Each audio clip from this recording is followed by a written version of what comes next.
ka kodo mutaka bonang UK, Europe, USA, Canada, Switzerland ani nyimbanku to mal mu meto. Supersonics le ita duladi.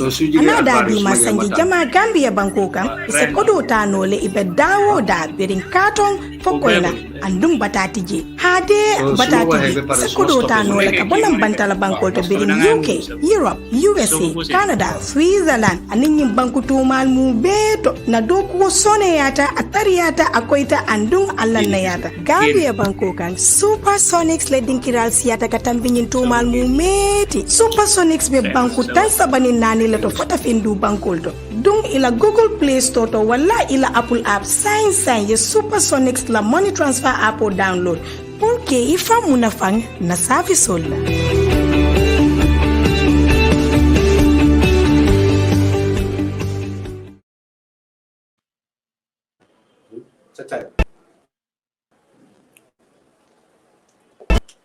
Yeah.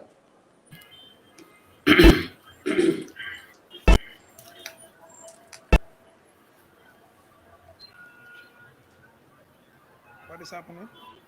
Ngali yende o kwa nyulle nata ka musical kidimandi nyulle nata ka artisol kidimandi nyulle nata ka jado ganyandi nyulle nata o ka jololo fanam fintindi Facebook oto YouTube Facebook oto boyko YouTube Gambia Talent muna promotion lem Gambia Talent muna promotion ngonda jamoro de balibunga wate buna nge jubele wate buna nge la moile wate buna nge la kuomila Gambia Talent boy koye dulla nata oy kantol kidimandi kantol sewondi kantol nganyandi Gambia Talent buna Gam talent boy awali Pausmandu.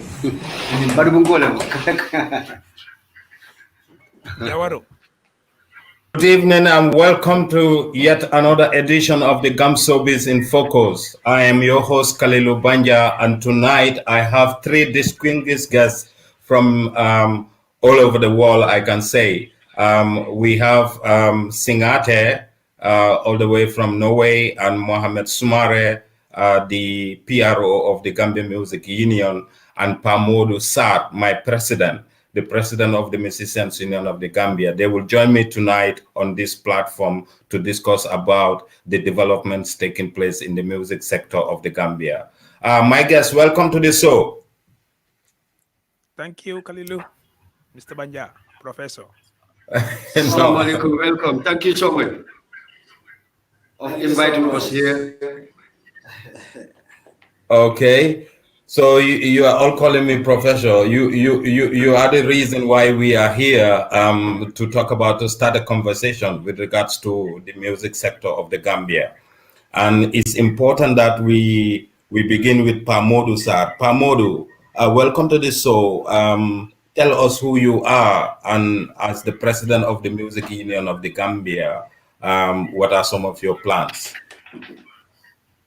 Well, thank you so much, KALILU. And I must equally say, I'm really happy to meet my brother Singateh as well on the platform, as well as here with my big boss himself, Mr. MUHAMMED. I am MODOU SARR. Officially, I'm MODOU SARR. But I'm actually MODOU because my dad named me after his father. So for the respect, he calls me MODOU. You know, aside that, MODOU is a peace advocate. MODOU is a youth volunteer, and I also work as a business person, and also I'm a musician as well. Of course, playing with the Humanity Stars as a drummer, and also working on the admin of the Humanity Stars as well, and also assisting with a host of other musicians in the Gambia music scene with regards to what they do and how best we can enhance them. So I am equally from SL in North Bank region of the Gambia. I say north side is the best side, so I'm from the best side. I like that. I like that. Yeah, but that is, in simple terms, that is MODOU. So coming down to your question of as president of the Musicians Union of the Gambia, what exactly are our plans? I'm very sure you must have been aware of the fact that the Musicians Union of the Gambia have had Congress last year, sorry, year before last, in December. But because Congress that was held at that time, we could not exhaust everything that was expected to be done at Congress level, including the constitutional review, which was the reason why an interim committee was convened in to be able to work on a constitutional review and, of course, get to organize Congress for the Musicians Union of the Gambia.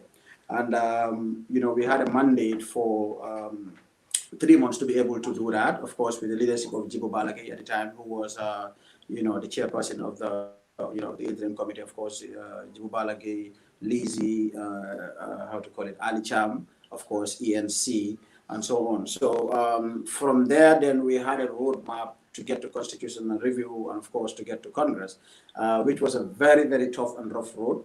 But alhamdulillah, this past December 29th, we were able to held the Congress. But before so you were able to go. I don't want to stop you. But it's important that you are now able to go to Congress and you have selected a new executive. So we will pick it up from there while I introduce the other guests. Singateh. Yes. Singateh, you are a household name in the Gambia, and then you are one of those artists who the whole Gambia were celebrating before because of the fact that you have gone to so many places. You started music at a very young career, but we saw you excelling, outside the borders of the Gambia. Now you are residing in Norway. So can you tell us something about yourself and also your musical journey? Yeah, greetings to everybody. Mr. President MODOU, Mr. SUMAREH, Igor, and your home self KALILU, and Gambian Talent Promotion, and everyone who's listed right now.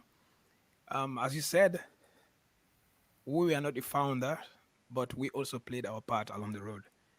It's a generation whereby we inspire each other. Because when you remember when I was starting, there was other artists I was looking up to. Some were dancehall masters, Born African Rebellion. So these are the people that inspired me into music. So me coming to the scene was way back in 2002 when I was in Gambia High School. But prior to that, we have been playing around, singing here and there. But I don't call that as a career, But me coming to the music scene actually started in 2002 when I was in Gambia High, as I said, through Gamsen's Reconciliation, which was a very good movement and which was a platform whereby the students were all behind me from that very day when I sang that song. Then after graduating 2 years later, I wasn't even sure if I'm going to be a musician. Wow. After trying a few other things here and there, they never materialized. I'm like, okay, you know what? Let me just concentrate into music. That's when I start crafting myself, writing songs. Then the next song I released was More Message, which was an instant hit also in the Gambia. So from there, the popularity became bigger, and then I got to have concerts. Even before I graduated from high school, actually, I was having gigs because that time there were a lot of youth groups, youth activities happening here and there. So I was actually collecting few thousands here and there. At the end of the day, my sister stopped paying my school fees. I think I was the one paying my own school fees from grade 11 to grade 12. Because I was collecting fees here and there, going to Farfanya, going to Basse here and there. So the youths were using me, and then I was also making some little change here and there.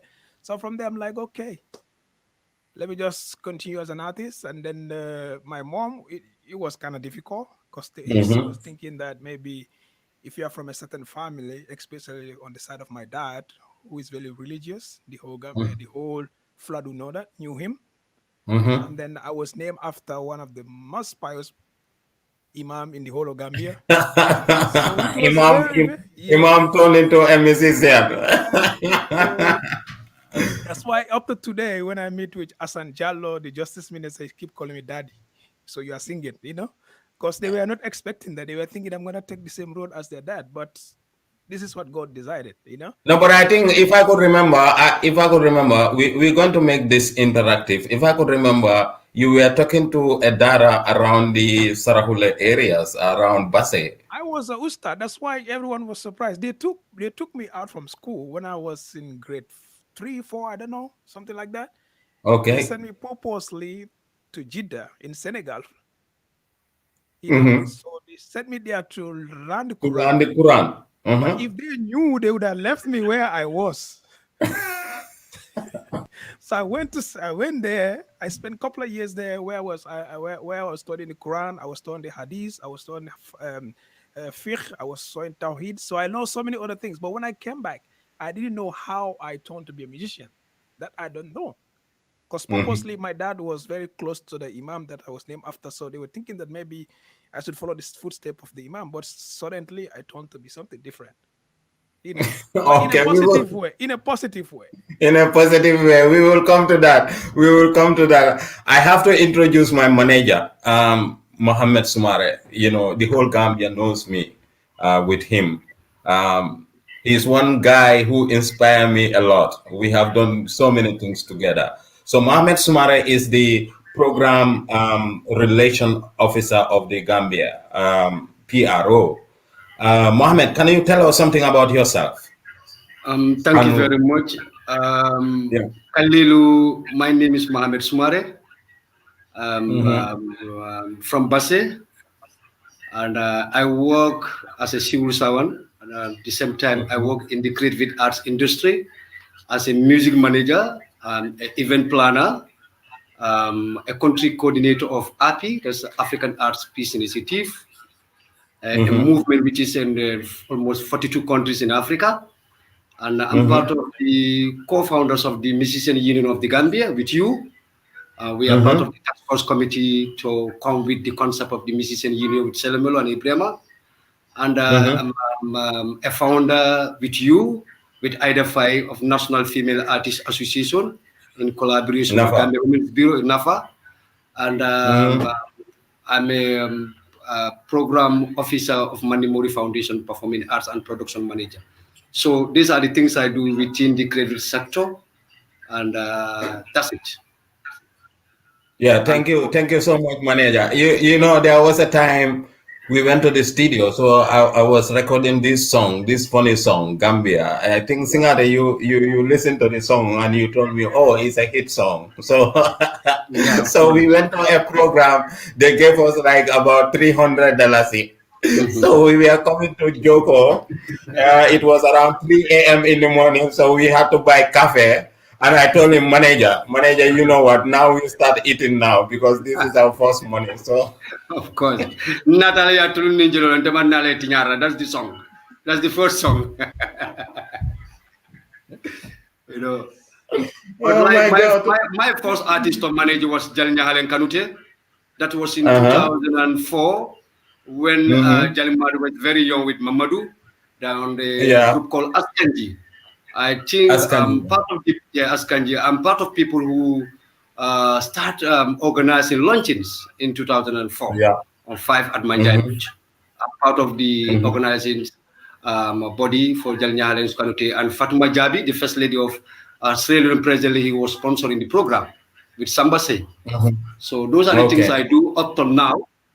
I'm working within the creative arts sector to make sure our industry is well protected, and we try to see how our industry we can regulate it, because it's a sector which can create more employment opportunity for young people. Thank you so much, Mohammed. Thank you so much for that. The creative sector as an enabler for development in the Gambia, and not only in the Gambia, outside the Gambia. And that is the reason why we start this conversation, to talk to professionals like you, to talk to artists, who have done immensely in the development of the music sector of the Gambia. The singers like Singateh, and also MODOU, who is working with a band, the Humanity Stars. We know they have done a lot of activities, in and outside of the Gambia. So we're going to keep this interactive, and then also a little bit probing into the issues that are confronting, the musicians in the Gambia, and also to find a way forward whereby we can set recommendations, as a set of standards to be able to support other people who are watching us tonight. So we will start with MODOU. MODOU, there is the Musicians Union of the Gambia as an organization or a pressure group that is responsible for fighting the interests and the rights of the musicians in the Gambia. So how do you want to do that? What are some of the things that you have put in place to ensure that you can be able to defend the interests and the rights of musicians in the Gambia? Well, thank you very much, Kalilu. That is a very, very important question, and it's it makes it easy for me because this platform. Let me equally say this before I get into your question, because there is a lot of misconception or misinformation with regards to what is happening at the Musicians Union and all of that. But the second part is our public relations with not just only the public, but even our individual musicians that we have as members needs to be worked on. And like when I look at the Musicians Union from when it was created to now, with the little history that I'm able to get, I've realized that there is a need to institutionalize the Musicians Union of the Gambia. Now, without that, it's going to be difficult for us to lay down any way of working through what are the needed stuff to be done as an institution so that we can be able to support the musicians. Unless we institutionalize the Musicians Union, we will not be able to achieve that. And that is the direction as we move on. As of now, because we're just coming in, we're just less than, I think, a month in office. And part of what we want to do is to make sure that we lay down every aspect of an institution that is needed to be out there. We are going to build the structures, not only on the Constitution as they find themselves on the, in the Constitution, no, but we want to make sure that whatever is there on the Constitution should equally be on the ground. Once we have the structures in place, it's going to be easy for us to work with that structure to achieve our desired goals as a union. Now, this cannot be achieved, in a vacuum, because we really have to create the documents that we need, whether it's going to be the strategies that we are going to put this across, it's going to be the procedures that we would need to have this achieved. And that is very, very important to what we do. And that is why we're presently working on, a strategic manual document that we are going to be using. Not just, exactly. We're going to be working on, actually, as I speak to you, is already in progress. Because we're going to be looking at the financial procedures. We're going to be looking at administrative procedures. We're going to be looking at, communication strategies that we are going to put in place to make sure that what people, in the first place, what we were thinking about the Musicians Union before, to change. Before now, when you tell people about musicians, they were like, these are a bunch of young people who probably don't even, know what they are doing. Let's say they are non-entities out there, and they just feel like to take music as a, as a way of life, and that must change, and that must change. That must not only change about the people outside, but the people, the authorities that we are dealing with, should equally understand that we are a people that are very, very talented. We are very intelligent. We know what we are doing. We know how to do it, and we know the ultimate results that we want to achieve. Now, unless we do that and take ourselves serious, then the authorities and the people out there will not take us serious. And this is going to be the direction. We're going to work on these policies. We're going to work on the structures and the procedures, and we're going to make sure that we have a very good public relationship through the communication strategies that we're going to be building to make sure that the people out there know that this is a musicians union that is representing the people, that is the musicians, but also for the people out there. At the end of the day, music is a business. So in our space of doing it, we should be able to get something out of it. So it is our responsibility as an executive of the Musicians Union to make sure that the membership of the Musicians Union are protected, they get what they want, their interests should be primary to us, as and when it gets to us, which is very, very important. I'm saying that because I have a reason for that. So it is very, very important for me to put across that we are presently working on documentation. We're trying to institutionalize the Musicians Union so that we will be able to get to the authorities, face them, and let them understand that this union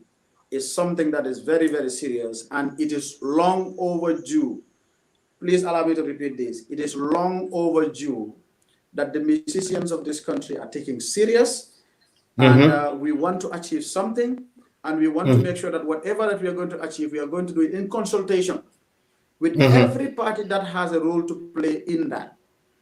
Particularly the government and then the department responsible for cultural matters and the National Center for Art. Particularly government. And when I talk about government, I won't go direct, but I will start with the National Center for Arts and Culture, because these are the people, or this is the institution that we are directly working when it comes to government. Aside that, we can equally have, because when you look at ministers in this country, we have something to do with the Minister of Youth and Sports, because like if you look at the percentage of young people in the music scene is a lot. That means it affects the Ministry of Youth and Sports. So we have something to do with them.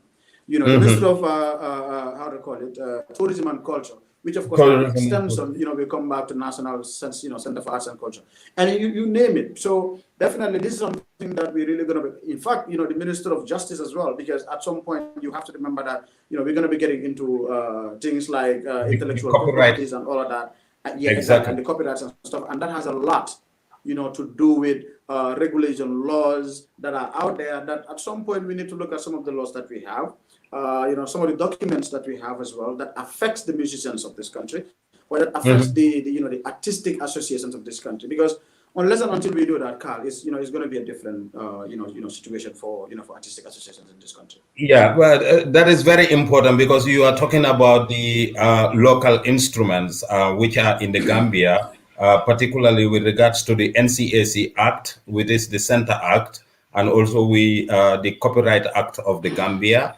and then also the Cultural Policy. These are the three important documents that are in the Gambia to be able to push, the creative industries in the country. But again, like you said, we also have a kind of a relationship with the Ministry of Youth and Sports, because 60% of the population of the Gambia are youth. And then, we are talking about youth unemployability, and the creative sectors are a contributing factor to be able to, absorb a lot of young people in the sector to become somebody like Singateh and, you yourself and MUHAMMED and the others. So we get back to Singateh again. Singateh. Yes. Now we want to come to you. We were talking about your career, and then it is important that we dissect into what makes you better when you were an artist, because some of the things that are available now were not available before, like, the prevalence of technology, the prevalence of so many platforms that young artists could be able to promote themselves. You were not opportune with those platforms to be able to promote your music, but you have gone so far, and going across the borders of the Gambia. How do you do that? What was available for you? How organized were you? Were you with a lot of a team, like a very concrete team that was helping you to be able to do that? Actually, it all started, as I said, when I graduated from high school. I knew that I wasn't a dropout, and I didn't graduate with a bad results. I could have done any other thing like any other normal person does. But then, since I chose to be an artist, I didn't just see it as singing and just limit yourself to one thing. The first thing you have to do is to brand yourself, make so you take your career as an employment. Like for me, I was employed. You understand? Whether I have a show, I don't have a show, people have been seeing me crisscrossing with my car on Kairaba Avenue on countless times, All those things were all music related. If I'm not performing, I'm always there looking for deals to make adverts. I'm always there making deals to come up with something, just to make so at least it's not all about, okay, it's time to record an album, I go to the studio, it's time to launch my album, I launch my album, and that's it. So I brand myself as an institution whereby I have other people who are working with me. You were part of the team. You know how we work. Exactly. Pa Usman, today, if he is into this Gambian Talent promotion, I'm part and parcel of this. I'm not saying like I'm working behind him, but like the whole Gambian talent idea came through Singateh. Yeah, exactly. Because like Pa Usman collaborated with DJ Ibunjai, who lives in Texas, and he was already into Jamaican artists, bringing them into America to perform for him. I was the first Gambian artist. He got hold of his CD. When he listened to my music, he was immediately impressed with what is coming out from Gambia during that time. That's like 2006. And that was the time he invited me to come and perform in Texas.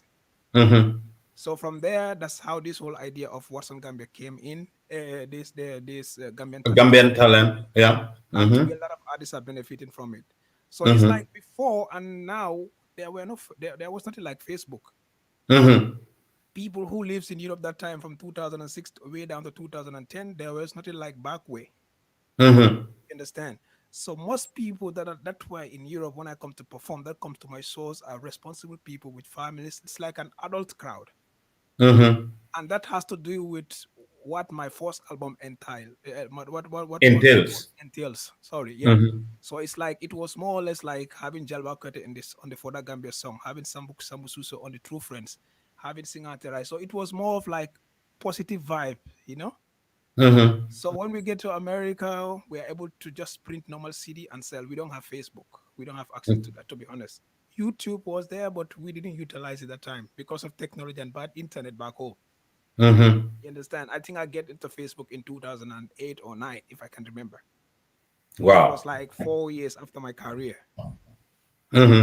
So basically, it was more like telephone call, get your CDs, go to July 4th, go to 80 Maryland, African Day, how do they call their program again? I forgot the name of it.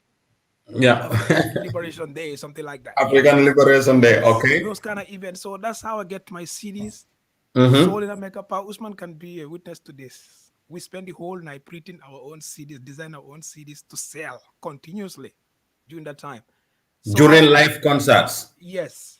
Yeah. So our main success was more or less like when they know Seattle people know the singer is coming, it's through by message, you know. That's how we are able to put ourselves together. And most importantly, we started this from home. If I have to go through my archive now, I'm trying to show you my first contract that I get from National Aid Secretariat in 2005. I still have it. Can you show us?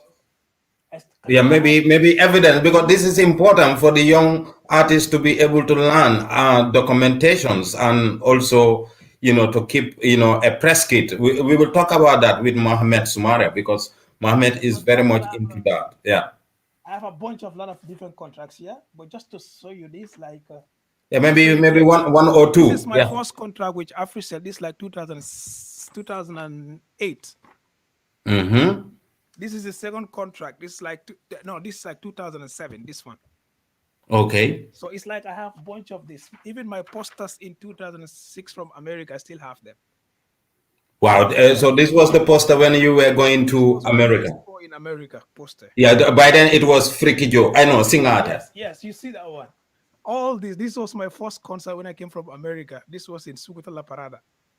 In Sukuta La Parada. This is 2006. You understand? So I have a bunch of my press kits here. So this is what even the check that I receive from companies, before I cash the money, what I do, the first thing is I print a check and make sure those are evidence of my income. Okay. So when I'm traveling, coming to abroad, going to the embassy, I don't find it difficult, because all they want to know is how are you living in Gambia? How responsible you are. I just have my paycheck. Here and there, they don't care about bank statements, because bank statement, even in Europe here, people don't have a lot of money in their bank statement. But what they're interested in is to know that you are responsible, like you are a working artist. You are working. Yeah. Exactly. Because 2 summers ago, I invited an artist here. He was denied a visa because even all the documents were correct here, but the embassy said the letter that they sent to me was they are not convinced that when he comes, he will go back, because he will go back. He didn't show them enough evidence of income. Exactly. So this is what I keep telling young artists, that don't just rush. Money is sweet, but when they give you money, try to have a copy of that contract or have a copy of that check before you cash it out. Attach the check to your contract. Because everyone can write a contract, but not everyone can write a paycheck. Exactly. So exactly. This is how organized we put our things together, and then from there, this is African Artists Association in the United States. These are the first people who invited me in 2006. This is the first invitation they sent me. So you still having them. So you still having all that as evidence now. All this. Now, but we will come to you. There are some things that are very, very positive with regards to what you do, with regards to how you organize yourself. But there are other things also we will want to allude on, because I want to see you like Tikin Jaffa Kole. You know, we used to talk about that, me and Mohammed and other people. We will say, okay, Singateh can be like Tikin Jaffa Kole. Why Singateh is not Tikin Jaffa Kole. We will come to that, but we will just go to Mohammed SUMAREH. Mr. SUMAREH. Nice. Yeah. Yes, ma'am. Mr. SUMAREH, MODOU was talking about your strategy, that is the music union strategy. I just want you to give us a tip of the iceberg with regards to the communication strategy. What are some of the strategies that you want to put in place with regards to people who don't know about the Musicians Union of the Gambia? How can they be able to get to know the Musicians Union of the Gambia? How can we find relevant information about the Musicians Union of the Gambia? Thank you very much, Mr. Banja. I think most of people have already known Musician Union of the Gambia from day one. And when we formed this music union, that was in 2006. And before me and you, we have a tour with the National Female Artists Association regionally, and Selemelo and Ibrahim Asise and Yus Fangom and High Tech Demsiala, who was managing High Tech Pair. We used to meet and discuss about how to form the Musician Union of the Gambia, because we came and realized most of people was trying, they couldn't able to make it. So we came with this concept to do a statistic to know amount of musicians and groups inside the industry until we came with the amount of figure. We do a consultation with SARR, with the International Music Federation, and they give us rules and regulations about union. How the union need to be formed, what kind of eligibility memberships need to have to be a member. So we create this sector, and we register the Musician Union, and we start creating this awareness with the government authorities to understand that the industry will need to appreciate Gambian music. Before, we don't play that time. Gambian media was not playing Gambian music. All the galas and shows was foreign musicians, to play. So we do that advocacy until we have the major players, the first phase and the second phase of the new generation to the union. But the problem we are having from that time up to now, that is the National Center for Arts and Culture, ñu xam ne ñoom ñoo fa nekk di represent nguur bi pour mun a gis ne union bi ni ñu leen war a doole. Union bi ni mu war a am doole pour mun a gis ne membership si ñu mun a si am njëriñ pour gis ne the Intellectual Property or Copyright Act bi ñu ko war a annexé in the Gambia, because the Musician Union dafa am two candidates si nekk nguur bi war na form collective society. So, but just to summarize it, since 2006, Bill Legi, ñu ngi def that advocacy. Every 3 years, in the Congress, National Center, ñu dee joxe dépense pour Congress bi. And secondly, dañu dee promise ne after Congress dina jox subvention for 3 years pour ñu mun a am suñ secrétariat bi and ñu mun a def suñ liggéey. And suñ liggéey mooy ay yàlla mooy artistes yi dinañ leen cancel. Lépp lu nga xam ne mooy collective management and collective bargaining of your contracts and performance, ñu jox la legal advice, either nationally or internationally. And we cannot able to do that si nekk amuñ secretarial. So first year bi buñ demee Congress, ñu ñëwaat second year, NCAs ñëwaat fond indi dépense bi pour Congress bi, and we told them, I think it's important that you support the union. But always they are interested about funding the Congress, and they will collect our strategy document for Friday end. So non lañ nekk di struggle until musician union suñ advocacy bi for appreciation of Gambian music, that music dafa nekk sector bu nga xam ne dina mën a create employment opportunity, and musician ñu ngi leen a advise to come with quality and standard, because jamono boobu noonu few musicians ñoo am that access pour defar ay vidéo, because jamono vidéo woon $1,000 la woon or 500 nga dee jënd cassette jox gars yi defar la vidéo. So loolu lañ defee affaire si ba ñu tollu last election bi ñu dem 2006 fekk Oliver Mbodj moo nekkoon président, ñu dem si congress bu ñu fa jógee ñu ñëw bii nii the present executive body nekk si in place. So the problem we have. Mohammed, Bugumala Dog, why we are interacting. Suma question me more come right now. Amnen Music Union. So President, you are working on a strategic document, and inside that strategic document, there will be what you call financial manual. There will be also administrative manual, and there will also be a communication strategy.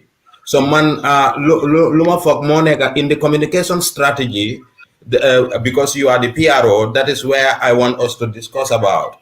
Monega, what are you going to do better now so that Gambian artists will be able to enjoy the communication strategy that you will bring to us? Like for instance, if you have a running website, that website Singateh can be in Norway, and he can just log in and get valuable information from your website.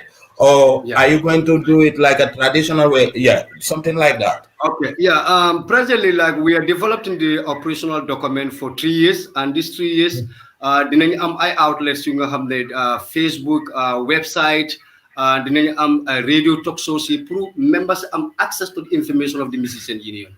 Because it's very important for members yi ñu mëna xam union bi lan la nekk di def.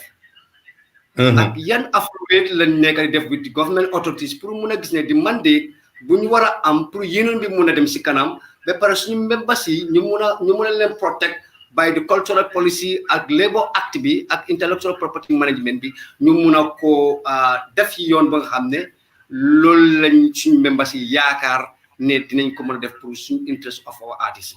So presently that document lañ nekk di defar, suñu pare dinañ am after the Congress, in fact send nañ report bi suñu president bi send na report to the National Center for Arts and Culture, and dinañ am cotis code to the National Center for Arts and Culture ak ministry bi ak National Assembly Cultural Committee bi nga xam ne moo fa nekk, ndax luwaay yëpp foofu lañ leen dee yóbbu pour ñu gën a koo defar, ñu seet challenges bu nga xam ne union bi loolu la tax, loolu moo tax union bi mënut a dem, naka lañ ko mën a defaree mu gën a baax pour union bi mu mun a am a consistent sustainability union bi nga xam ne our memberships seen benefit bu ñu war a am ñu mun a ko am si liggéey bu ñu nekk a def. So presently loolu lañ nekk di def, but fu ñu nekk nii document boobu lañ nekk di defar, suñu pare dinañ ñëw waxtaan ak media bi ñu xam these 3 years lan lañ bëgg a def, naka lañ ko bëggee defee, ak members yi tey mën a xam lan mooy seen eligibility to be a member ak yan service la union bi di offer for their members. So foofu lañ nekk, foofu lañ tollu presently. Yeah, that is very important. Thank you so much. And I like the fact that already there is a communique between you and the National Center for Arts and Culture, and you also want to meet the Ministry of Tourism and Culture and the National Assembly Select Committee, because ñoom ñoo dee defar luwaay. So danga gis ne when you go to that entry point, you can be able to negotiate with them or dialogue with them for them to understand some of the informations that are within your strategic plan. But I think your president will be able to allude something on that. You know, Mr. Mbai, Mr. SARR, MODOU, do you have something to add on to what Mohammed was saying? Because he was highlighting some important ones. I am very much interested with regards to how you communicate to artists in and outside the Gambia so that they can all be part of the Musicians Union of the Gambia. And also we the different categories, because we have the contemporary artists, we also have traditional artists, we have some of our old musicians, musicians like Singateh. He is in Norway right now. When you want to reach to him, so what are the provisions? What is there, for him to get through? Yeah, again, thank you so much, Carl. First, let me talk about the provisions that are, because it is equally important for us to reflect a little bit on the changes, or let's say the amendments that have been done to the Constitution, because that affects a lot of what we do moving forward. When we did constitutional review, we invited different stakeholders, of course, including our bosses, the National Center for Arts and Culture, including veteran musicians, including different genres, and even people that are outside the Gambia, like musicians that we know have been in the Gambia and have worked towards. And at the time we are in contact with them, we've contacted them to be a part of it, because we even created a Zoom link whereby they all partake in this consultative process to make sure that we are able to have a constitution that reflects the Musicians Union of the Gambia. Now, one of the key things that has been in the Constitution before was having vice presidents that are representing the different genres. For example, you can, in the Constitution, you have one that is there for contemporary, represents as a vice president. There's another one that is there for culture, folklore, like you name it. All the different genres were actually represented. So what has happened this time around is that particular cluster of representatives from different genres is not elective at Congress level. So it's taken off as per the Constitution, which means now the responsibility is now handed over to the executive to actually look at vibrant members of the Musicians Union who are representing those kind of genres that they represent. And then they'll be selected, not elected this time around. They are going to be selected by the executive to be in the Musicians Union now as an executive, like co-opted executive, to also be the consultation point for any activity that has to do with any particular genre that is represented in the Gambia over here. And that is one change that has happened. And I can say that because even at Congress level, we had a ping pong on that.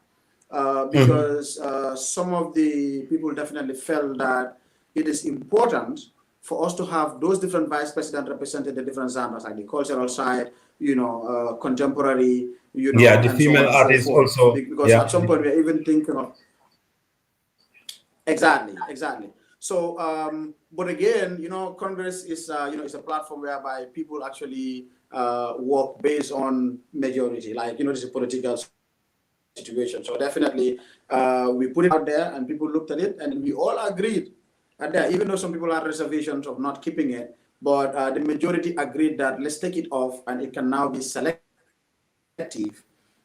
through the executive that are in office. They should be now able to look at the people that are in that particular genre that can represent.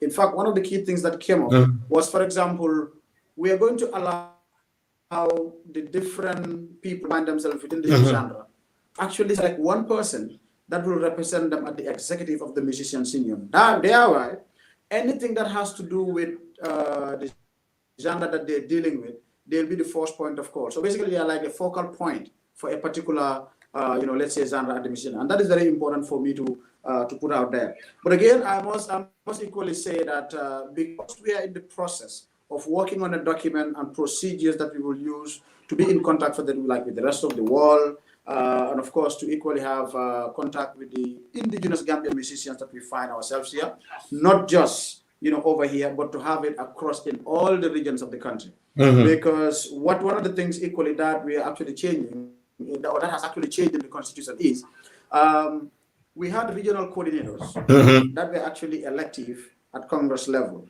Now what we are doing is we are taking Congress to regional level. When you go to the regions, Congress is going to happen over there. That Congress is not a national Congress, but it's a regional Congress. The regional Congress is supposed to pick regional representatives of the Musicians Union at that particular level in the regions. Now, when we have those people, exactly.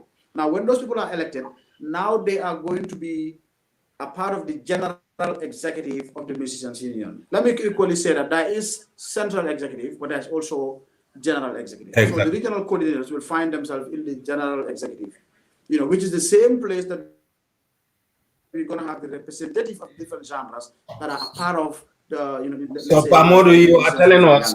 Now, Pamodu, this is a way to actually give people an ability, like. So you are telling us that you want to be more inclusive, yes. At the same time participation at all levels, both at the national level and also at the local levels. Are you getting that? Absolutely, Carl. We can make sure that, I cannot be in the office here at the Business Union office and be able to take care of what is happening in URR.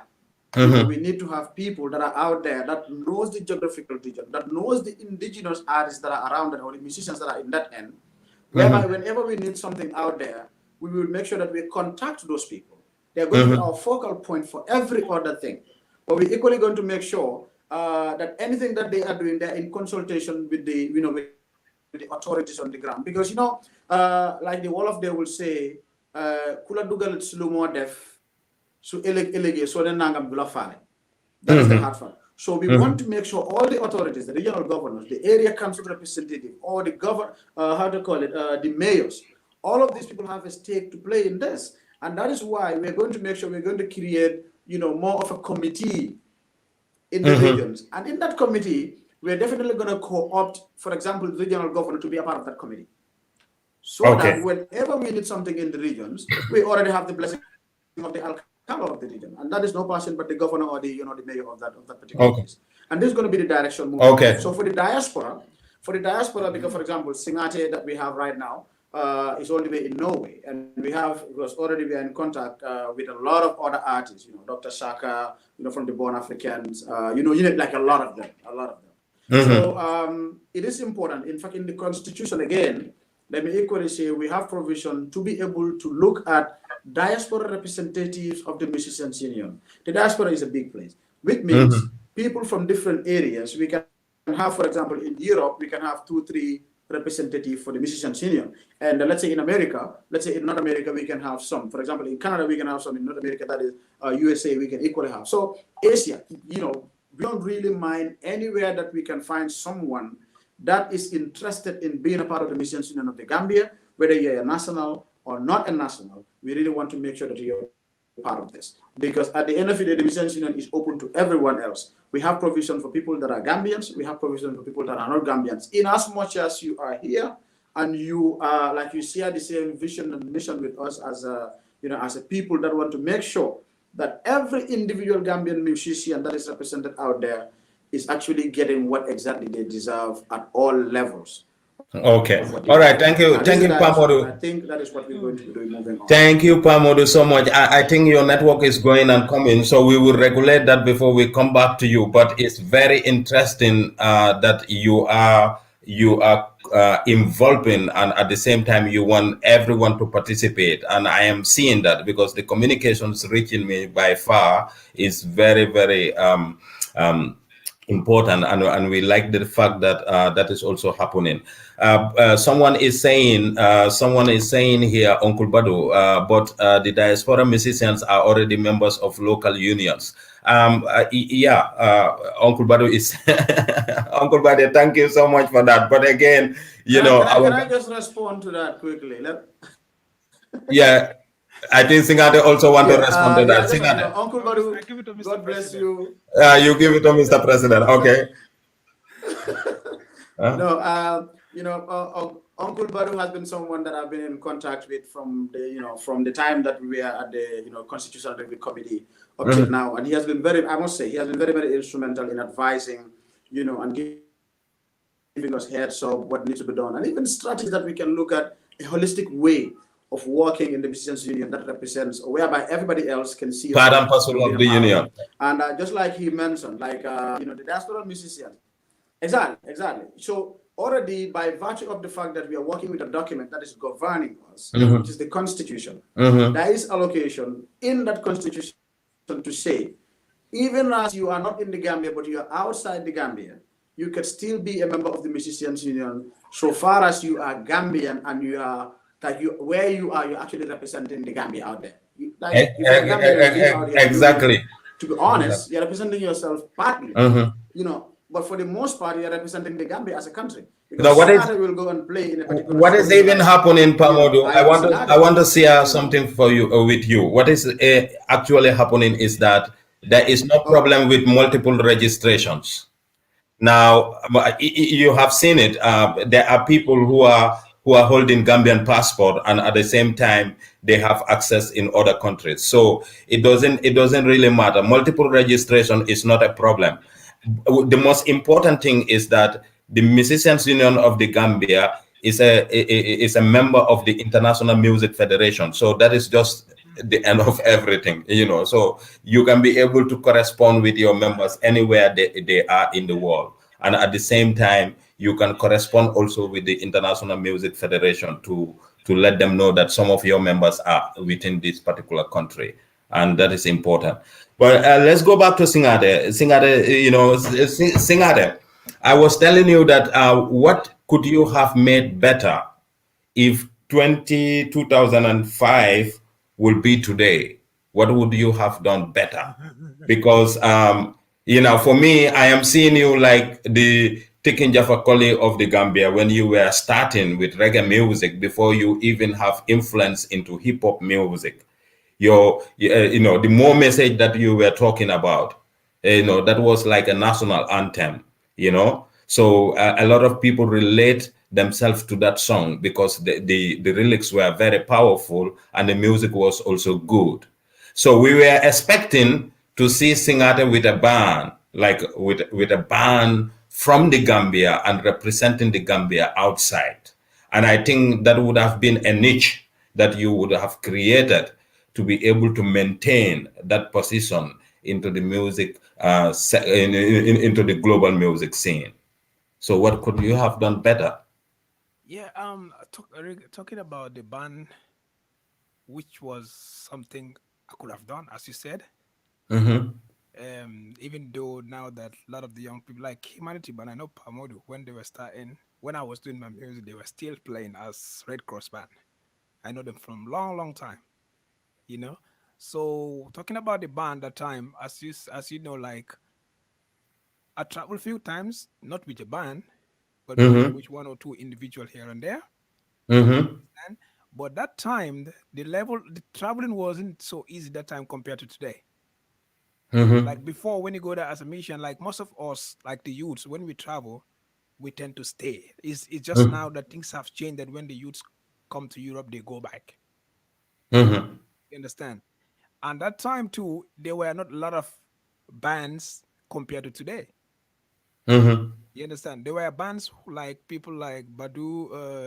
Actually, I'm not telling them that Badu wasn't there at the time, but there were not a lot of young bands that time compared to today. When you have J Life and this band, you have Humanity Band, you have Holy Family Band, you have all these bands all over the place. You understand? So it's like taking a band, coming to Europe back and forth. As we are talking right now, it needs a lot of funding. You understand? Master Lion, who is listening right now, when I came to play in Finland, he have to organize a band for me there. You understand? With Morgan Heritage? With Morgan Heritage? Yeah. You know, two other songs, I think I did two others, so he have to organize a band for me there. So it wasn't easy for promoters also to like accommodate everyone to come on the trip. You understand? But now that so many promoters knew that, okay, when you bring young people to Europe now, they all want to go back home because now nobody wants to stay. It wasn't like that when I was traveling back and forth. You understand? Even before my first travel to America, people were contemplating that I'm not going back to Gambia because America was a dreamland for every young man that time when I traveled. You understand? But I proved them wrong. I came. The good thing is when I came back to Gambia, that was the gateway for me to have access of going in and out. So I've been doing it for the past 10 years, going back and forth. People said, "Oh, this year then them like you talk." No, you cannot do one thing forever. I've done it. For me, I think I've done my part. Not like you know, say singer, but I think I have done my part, and then I decided to stay for a reason. So many reasons, you know. One is to further develop myself as I'm studying here. That's one of the reasons. Two, my family live here. I have to be with my family. That's also another reason. You understand? So, but like we are still contributing, and my plans are beyond being an artist right now. Yeah, but the thing is, you are very right. I understand. You know, it involves a lot of money to be able to tour with a band. But not only touring with a band, but even locally at the Gambia level, you could have been surrounded by a band. And that is what Uncle Badu is saying, that it is not only a niche for an artist, but it is in fact the best way to get contracts and shows, like overseas. Like right now, if you were with your band at that early stage up to now, then meaning, you know, booking agents would have recommend you, and then, you know, you could have been touring all over the world. Don't you think about that? My touring and maybe whoever is taking Mr. Badu and his band for a tour is too different. Yeah, exactly. That is true. Maybe they are the big fish and we were the little fish coming. You know what I mean? Little fish, exactly. You know what I mean? So it's like most of the promoters I work with, most of them are club DJs, most of them are one-time show organizers. It's not like they are big festival organizers. Let me make that clear. It's just that when I come that time, the difference is I was able to pull people out who are way older than me with their families to come and see me. You understand? And today it's easy for any artist to come from Gambia to come and perform in Europe, and you have a crowd because there are a lot of young boys everywhere. That was a difference before and today. I did it the hard way, whereby there are only matured people living here. They leave their jobs, they come to my show, they patronize. Today it's easy. When you go to Italy, you think like you are playing a Sukuta La Parada. Exactly. When you go to Germany, the same thing. It's different. But like as I said, having a band that time was really difficult, to be honest.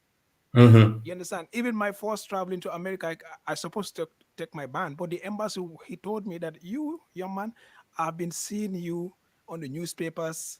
You are doing great, but I cannot give visa to your group because your members, if they go, they will come back. I was the only person that traveled on that journey. Okay. You understand? Okay. So that's how difficult it is to convince them. But now that technology has changed, everybody wants to come and go back. Now it's even easier to come to Gambia and organize something and come with a band, knowing that fully 100% that they will go back home. Exactly. I think Mohammed and Pamodo might learn something to what we are talking about, because this is interactive. We'll be talking about the union, how you think the union will benefit you, and some of the things you are saying, how they will also react to that. So, manager, Mr. Sumareh. Yes, sir. Mr. Sumareh, we are talking with Joe, and then you were talking about how you want to encourage professionalism with regards to the music industry of the Gambia. And Singateh is talking about, working with a working band, like instrumentalists. How is that important for an artist? And then how it is important for artists to be able to organize themselves and also to be working with bands. Thank you very much. I think you know me from day one. That's the always advice I give it to musicians of this country, that you to have ownership to your work, you must create something which is belong to you. And to able to do that, you must be somebody who will compose, somebody who can have access to your work to arrange, and on copyright law, you can at least get something out of it. Looking the veterans, our fathers like Badi Jobs, Sidibitelo, you have BANJA, Lion Gum. So certain you need some music, you come home. They own, and still they are getting those benefits. And since I was doing this advocacy in the music industry, that's what the union always advised to artists, that you have to start playing instruments, whereby if you are creating something for yourself, you can have ownership. Looking the present generation of our composition of our music, so more technology, more gonna contribute than creativity. So I think the union will advise artists to start playing instruments.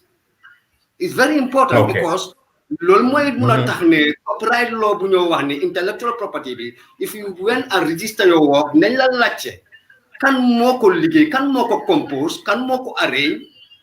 That criteria should be in the form to register your work on the Copyright Bureau. So if you expecting collective media royalties, mechanical royalties yi dafa nek ay sarta yu nga xamne dinañ ko set. So union will advise our members to make sure ne lepp lu ñoo def nañ make sure ne half bi yep nañ ko mom. Let them own their works. That is very important because lool moy mëna tané nga mëna am ownership ci work dafa melni luwas kat ak borom kër. Mun nga nek ci biir kër bi nga nek fa 10 good years bo lool taxul nga mom kër bi. So the union will advise to our members, let them be creative, let them make sure that make sure that mom lu wara mom ci sen liggéey.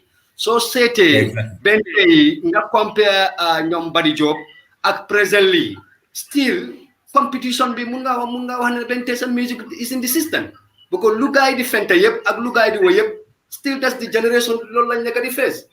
So the union will advise all the musicians under the music union nañ mëna play instruments ñu make sure lepp lu ñoo def nañ dem make sure ñu am contracts are very important. Singateh sa maybe mom fogna lolu motana mom he went to a music school to learn how to do production. Now he can play he can play the keyboard. I was surprised that he can play keyboard. And then 10 years ago, it might be difficult. But again, you can see 10 years ago, I remember when I was working with Hakim, the Son of Light. I have this creative idea. I remember when we were doing the Gum Sense reconciliation. Just make the song, and the song was nice. He just gave me the mic. It was just one take. You know how we used to train before. Just crammed the list with just one take, nothing like record the correct bus. I sang the whole song from top to bottom. That song. That's one time. So Hakim thought that I was mad, but that's that time it was a passion. I don't have any stress, no family matter, no nothing. You know what I mean? Yeah. But then when he created his song, after listening to different kind of music, I wanted to ask him to add an organ. But I don't know the name. You know what I mean? I was like, Hakim, can you add? He knows. He's a producer. That was just an organ. I don't know the name. When he went, he said, yeah. When he went, he just started playing. Said, oh, this sounds nice. I said, yeah. You know what I mean? But today I can sit. Someone can send me music. I can tell, okay, this is this instrument. This is that instrument. So these were the things I was lacking 10 years ago. So, but that's what we are talking about because. Yeah, so based on that area, Mr. Banja.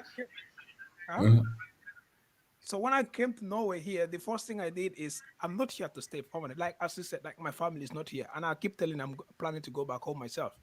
But the first thing that I thought about, do I have to come here and just go back to Gambia with just money? Money cannot just do anything, everything. You know what I mean? So I'm a producer. I'm a singer. Let me go to music school and learn something. You understand? When I come back to Gambia, I might not want to sing at some point, but I can still be part of the industry where I have my own record label, work with artists. And that's what I'm working on right now. So I spent 2 years studying sound engineering, sound design, production, mixing. Now I'm on the mastering stage. So this is what I've been doing the past 2-3 years that I spent in this country. Like Badu also wrote that he never had a problem with as we are talking about traveling with the band. You know, I'm sure that the time that they were traveling, they were not youngsters like me. When I was traveling, I was like about 19, 20 years. I remember my first. Exactly. I wanted to travel with other young people, so they didn't give us visa because they know these are young people. When they go, they will not come back.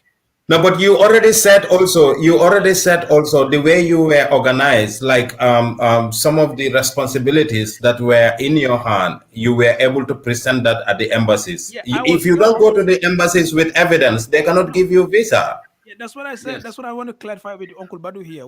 The guys who invited me in America, it wasn't a mere invitation. It was a petition whereby it's been approved by the immigration in America that I'm traveling with this group and this guy is the one responsible. But they don't give visa to that people. Even Maige was part of that group. Maige Banjul. They reject his group for some other reason I don't want to talk about. They reject my group because he said he wasn't convinced that they will come back. So maybe when Uncle Buddy was traveling, they were matured enough. They know that, oh, they are family members, they're responsible people, they will come back. But it was different on my case. Mm-hmm. You know, And the world have already evolved also. The world is evolving. So there are some terrorist activities. There are also some manipulations that embassies are also aware of. And then, I'll just give this example. I was in America. I was supposed to travel to Canada in 2007. It was in Seattle. I went to the interview room. I saw them rejecting white people to go to America. I told my friend, there's no chance for me that I'm going to have a visa. But as I entered the interview room, the counselor was there playing my music. You understand? When I get in, I was charging myself. I thought my phone was playing my music. You know what I'm saying? She told me, no, just relax. I'm listening to your music. I'm like, how are you listening to my music? She told me, you said you're an artist, right? I said, yes. If you're an artist, you must be on the internet. You must be on YouTube. You understand? Wow. I think, yeah. Because anyone can come and present a document that I'm an artist. That's it. But she searched me when she saw me. I came.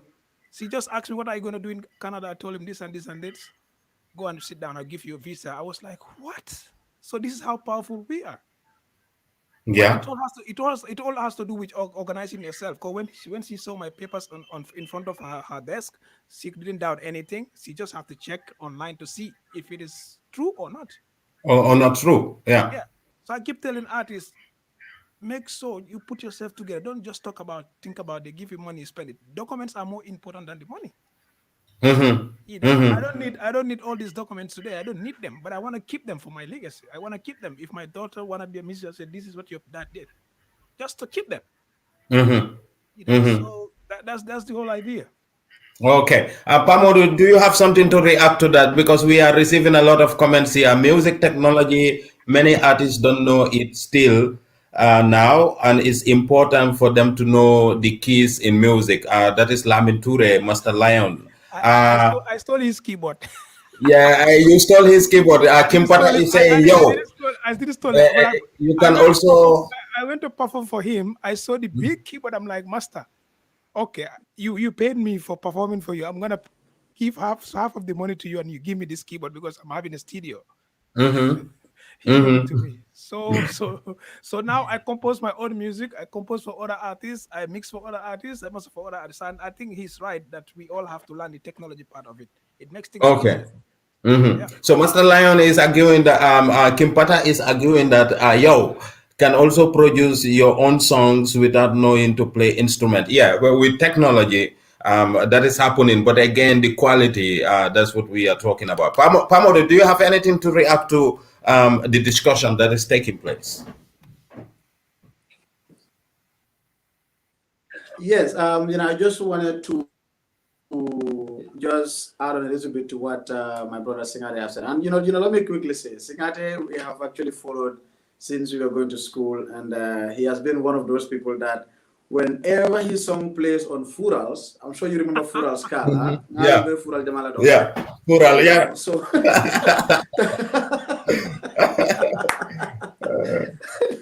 like when Singateh's song comes on, like Give Them More, because that song is a jump up. It's a jump up. Again. Everybody else loses it, and everybody else is out there. And yeah, and that song was really, really off the hook, to be honest. And then after that, then you have the one that he's done with Jaliba and Sambo Suso, and that also added. Like, I love the Foda Gambia one, man. That is still my darling. And to be honest, Singateh, I said you've done a very good job on that one together with Jaliba and Sambo. And I think that you need to be commended for that, because that song, it's been used on a lot of productions that we have done over here in the Gambia, and even outside the Gambia. Yeah. I think you should be very, very, proud of what you have done with regards to that song, because it's all over the place.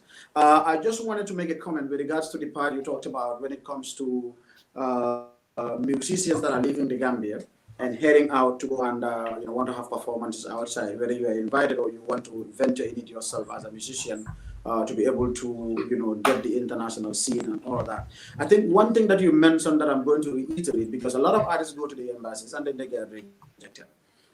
You have your bank statement, you have everything, but at the end of the day, you need to equally have evidence-based things. For example, what do you have in that account? Like you said, you're able to print out, let's say not print out, but you're able to photocopy out a check that you've received based on a contract that you had, let's say with AFRICEL. And there's a connection between the amount that you have got actually from AFRICEL, for instance, and also what is on that check, because that is really defining, because it tells the connection between the contract that you have, which you have as a legal document with you, but also with regards to what you have as a copy of the check that you were handed over at the time. The dates are important, and every other thing matters in this case. And that is why I'm going to say that the musicians we have now should be able to emulate that. Most of us, we rely on our statements that we're going to be receiving, or let's say contracts. I think it goes beyond that. It equally has to do with, if it is a check, you probably need to make a copy of that, that check and have it alongside. But there are so many other things that need to be factored in. I equally think that a lot of things that people fail to understand is to equally have that check that you have as a contract and what it's paying, because that is equally going to advise that I am actually getting this in this country. Why would I actually go and not come back again, for instance? Because that is supposed to be an ongoing thing. You can actually have it every weekend if you feel.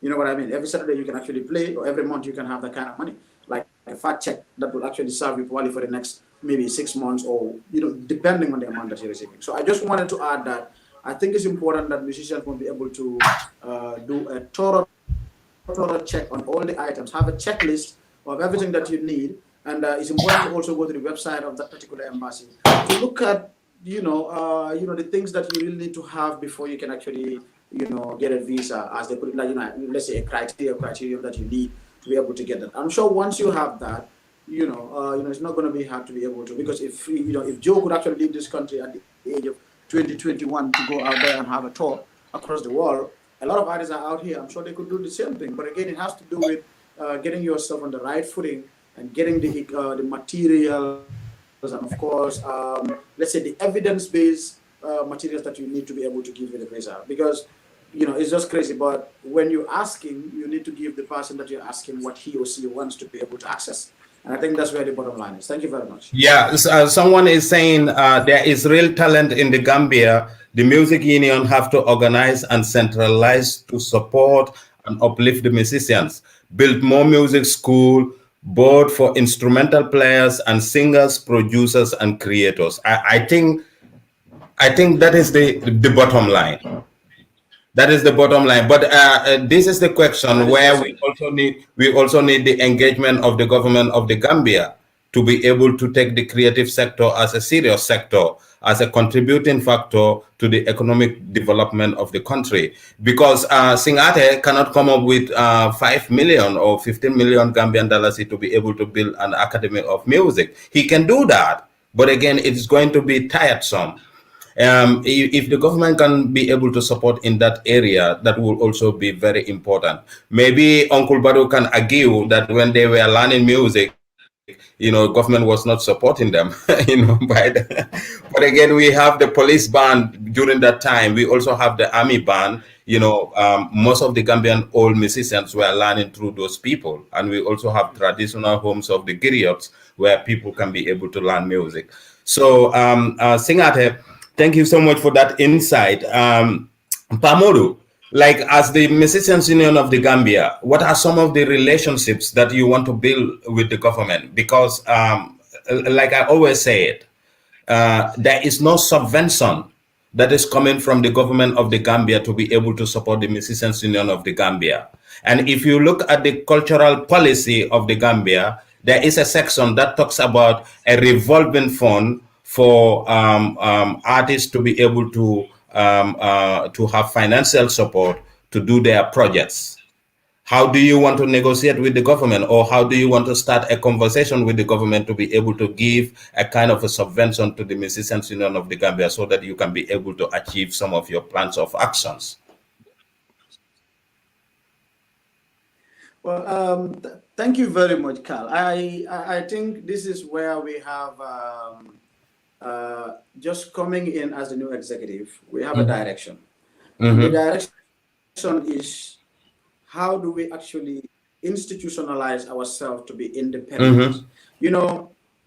I am not a fan of being fed with regards to what I know I'll be able to achieve myself as a person. For instance, the Musicians Union, if you look at the number of musicians that we have in this country and outside that are members of the Musicians Union, I feel that I know this, that we have all the potentials that it takes to be able to raise millions and millions of dollars to sustain ourselves as a union and to equally use that sustenance fees to support the individual musicians as and when they need it along the line. Notwithstanding, we cannot actually get divorced from government. We are intertwined and we have to continue to work because that is the government arm that we have and we cannot really do without them. Which means I would not be a fan to ask them to give us money or to follow up. If it is in the budget, it need not to be requested. It should come. We know this, Carl. You know what I mean? You know, and I know that from our predecessors, there have not been anything like that from the government and to the Musicians Union. I don't know about any other artistic association, but Mohammed is here, and he has been a part of the union from jump to now. Yeah. And we know that that has not been existing. Aside that, like I said, it is very, very important for the Musicians Union to sustain itself. Because the Wolof will say this, and let me repeat this. They said, "Kula abal botam, fuka denga ho. Ne hadama dengo yefu anyala. Alafte damen jibe ka jele jibe. Amala fe damen jibe ne te jibe la diate wo akuyate wo. It's not going to happen." So we don't want to be dependent on government to give us subventions or whatever you might like to call it. We want to be able to sustain ourselves. Again, notwithstanding, because this is the media, we are not saying we are not going to work with government. We will continue. In fact, we cannot do that. We were created as a union by the National Center for Arts and Culture, and they are supposed to make sure that they take care of the Musicians Union based on what we have on the, on the NCAC Act and moving on. If that is happening or not happening, that should not stop the Musicians Union as per the constitution that we find ourselves, that is governing us, because we are autonomous. And if we are autonomous, which means we can do things on our own independently. We can consult, we can invite, we can ask them to monitor, which is in fact part of their mandate. In fact, we can implement our own activities, report to them, whether it's going to be the monthly, the quarterly part, or the yearly, you name it. At the end of the day, what is more important, and I really think every artist or every musician in this country needs to really start supporting the Musicians Union. So the Musicians Union. No, but the point of argument, Pamodu, the point of argument, I understand. Like, even if I read from what Uncle Badu Basket is saying, abroad there is also no government support. I tend to differ with that statement because what is happening is, in the cultural policy of the Gambia, it is clearly stated that the National Center for Arts and Culture and the government of the Gambia shall provide financial support to Gambian artists. So how can a body of the Musicians Union of the Gambia be able to claim that financial and technical support from the government is by negotiation? I'm not saying you have to wait for them. We have a roadmap. No. We have a roadmap when it comes to our consultation with government, starting with the National Center for Arts and Culture, the ministries, and up to the President's office. Because every aspect of these policies that we have in place affects us as Musicians Union. And what we can equally do, because we know that, as far as I know, and Mohammed is here, he can actually, I stand to be corrected on this, but I know that there have not been any sort of fund that is coming to say, we are giving you this on an annual basis as your subvention. That has not been happening. If that is happening, I don't know, and like I said, I stand to be corrected. But what we can do is, based on the courtesy calls that we're going to be having with the National Center for Arts and Culture, with the ministries, especially the Ministry of Tourism and Culture, of course, up to the President's office, of course, including the National Assembly Select Committee for Culture and Arts, because that is very, tourism, arts and tourism. Because this is very, very important for us to, for them to know that we are into this. But if you build a document that is saying something in principle, but it's not going by it in practice, we might not be able to force that. We can make our request to demand for it, and base it on an evidence base that this is what is in the document. and it is there that you should give us this. If they don't give it to us, we can make it public to say that, well, they built us, and then they said that we are entitled to this every year, and the National Assembly has actually looked at that document and said, it is okay, but we are not actually getting that money. And we can actually even do, more of a drawback from then to now that we are entitled to it and we don't get it. You know what I mean? And that is why the need is there for us to be independent financially to be able to run our affairs. Notwithstanding, we will exploit all possible means of getting to all the offices that we need to get to. Whether we're going to knock it, we're going to try to knock first. If it is not open, then we'll knock a little bit harder. If that did not work, I'm sorry, then we have to push and enter and say, I'm sorry, we are here. This but I'm just saying that to actually send a message to say we are really serious about this. Okay. We are very, very serious about the fact that we want to institutionalize the union, and that the support is needed from government level, from all private, and government levels to make sure that this is actually happening. Because at the end of the day, if we are independent and we are very, very strong financially, at the easiest. Okay. Thank you. All right, Pamodo, that is very important. We heard you clearly. And Mohammed, Mr. SUMAREH, do you want to add something to what Pamodo was saying as the PRO? I think this is very clear. We all need to understand, if we follow the history of Gambian music since from day one, we have in 55 years from the independence. We have in December problem. That's why we are trying to make a cottage call with the NCAC to discuss about the way forward, because look in the NCAC Act, the mandate they have, I think we need to revisit that mandate, because you cannot support the creative associations and at the same time you facilitate and you coordinate and you implement. That's what is in the act.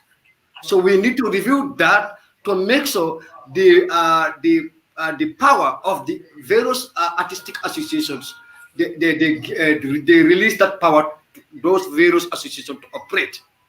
Those are challenges. Those are the challenges the union is facing.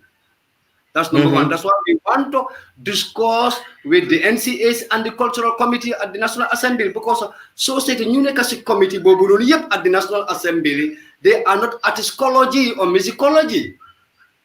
So now if NCAC or ministry have already bring policies and put on the table, they will say yes, yes, because they will only look the administrative company. So exactly, Mohammed.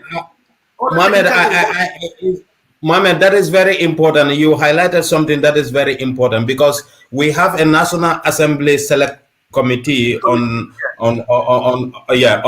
music and other creative sectors, but none of the parliamentarians knows anything about music.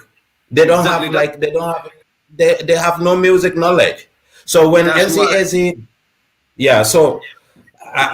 that is very important. That's why, President, when we put all the strategy document, we want to take step by step. Money will not be a problem, inshallah, because we have a very competent body who will make change for the union. I have no doubt. If every individual can face a stadium, why the union? But before new Agafofu will make sure new them meet the government authorities, NCAC, Minister of Tourism and Culture, National Youth Council, Minister of Youth and Sport at National Assembly to discuss about these issues. At Minister of Justice. So what about registration? What about registration? NCAC is embarking on a registration of artists, and now we have the Musicians Union of the Gambia. What do you want to do?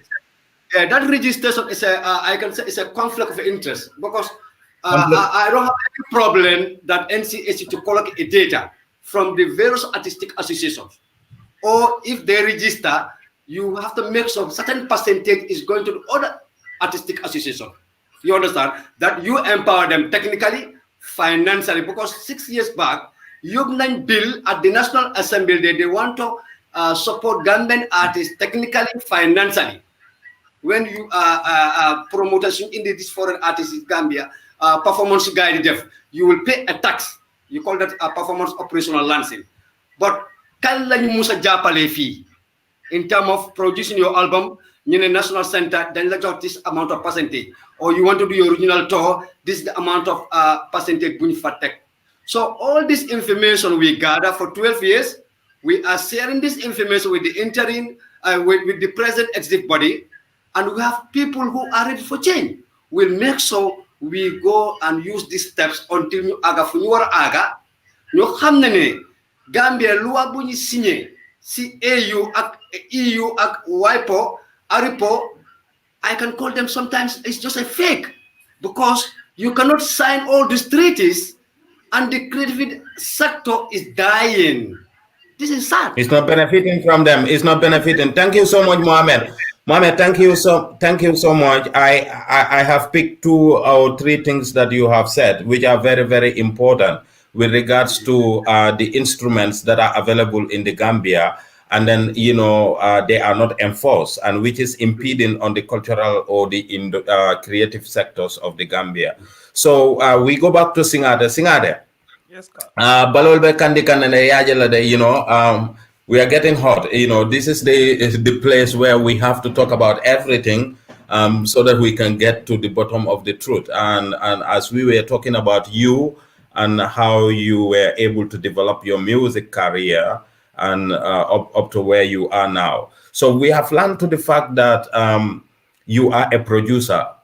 How do you how do you make that possible, Singateh, as a producer? And if you can show us some of the skills that you have to be able to produce.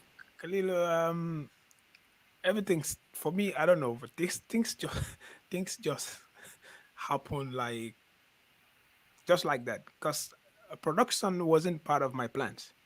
But then I have I have a Apple computer before. When I was working with Hakim in America, he told me if you have money, can you just buy an Apple computer? And there is this music software called GarageBand, whereby you can start seeing how you can record yourself here and there. Then I bought that computer. When I took it to Gambia, I don't have Logic in my computer, but accidentally my computer had a problem. So I give it to Baba Blood to fix it. He lost my computer. We have a little bit fight here and there. He went and gave me a computer that have music program inside. That wasn't mine. I don't know where he get that computer from. So I was playing around. With that, then that's when I started Marshall promotion in Scotland. I went to perform for him. Then after I performed there, when I was coming to Gambia, he took me to a music store. He bought me a he bought me a keyboard, like a 25 keys. And then he'll get me a sound card. I kept those things for 1 year plus. You understand? So suddenly things start coming up a little bit. Then I start playing around here and there. Flexman of Flexman, Flexman, right? Yeah, Flexman Gonji, yeah. Gonji, yes. So not Gonji, Flexman from Penchami. Ah, okay, Flexman from Penchami, yeah. Pamanjai C, yeah.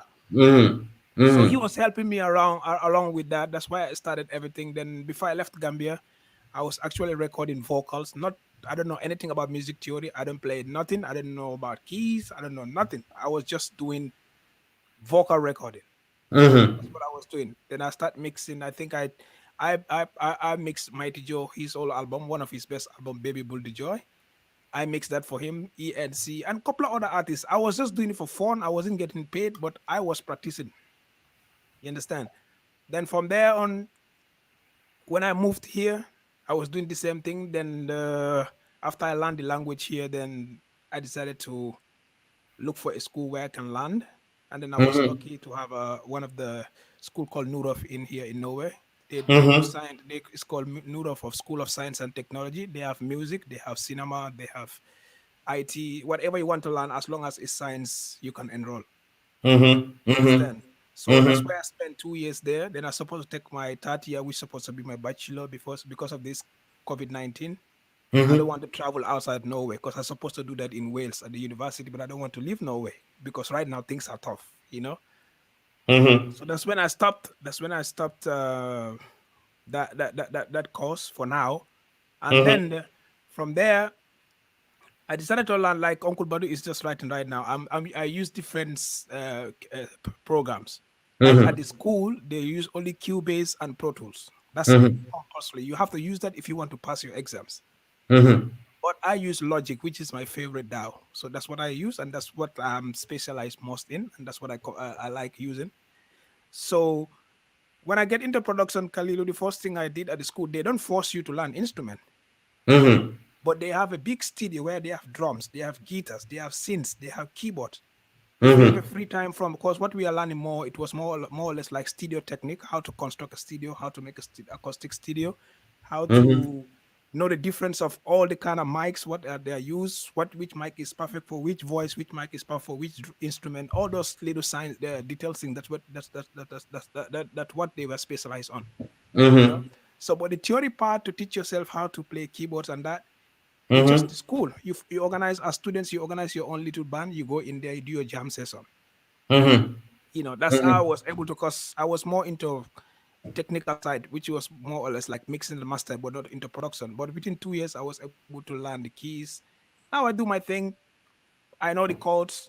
If I hear something, I know that. Like recently, I work with the band. When I go, before they perform, I use the keyboard myself. I show that these are my chords. So that's it. Like Kim Potter said, you don't have to play instrument to sing. I was singing in Gambia. I didn't even know nothing about instrument. Nothing. Like those ones, those ones are natural talents. But knowing the instrument, knowing the keys is an extra advantage. You understand? So this is like MODOU and MUHAMMED. They have a very hard task, because I was part of the music union before I traveled. I know how tough it is, especially when dealing with Gambian artists. You know, it's like sometimes they said it's like if you said something, people get offended, but they only answer to calls when it is a workshop that has money involved. Everyone will show up. You understand? At the end of the conference, you go home with 5,000, or you go home with 1,000 or 500 or whatever. Everyone show up. But when it's a normal meeting, like everyone comes in, some people come late, some people not come late. At the end of the day, you get frustrated. You know. So I was there before I tried what I could do. I'm like, okay, nobody cares. Fine. So mobe kata kumfang. That's why things didn't work. Before these people will take us serious, like even the national arts and culture, there are so many subgroups that are coming back and forth, fighting each other. So national council, they will think that, okay, we are not ready yet. Maybe they are undermining our efforts. You understand? But we have to stay together and know that, okay, this is the main group. Let's all join here, because power is what brings glory.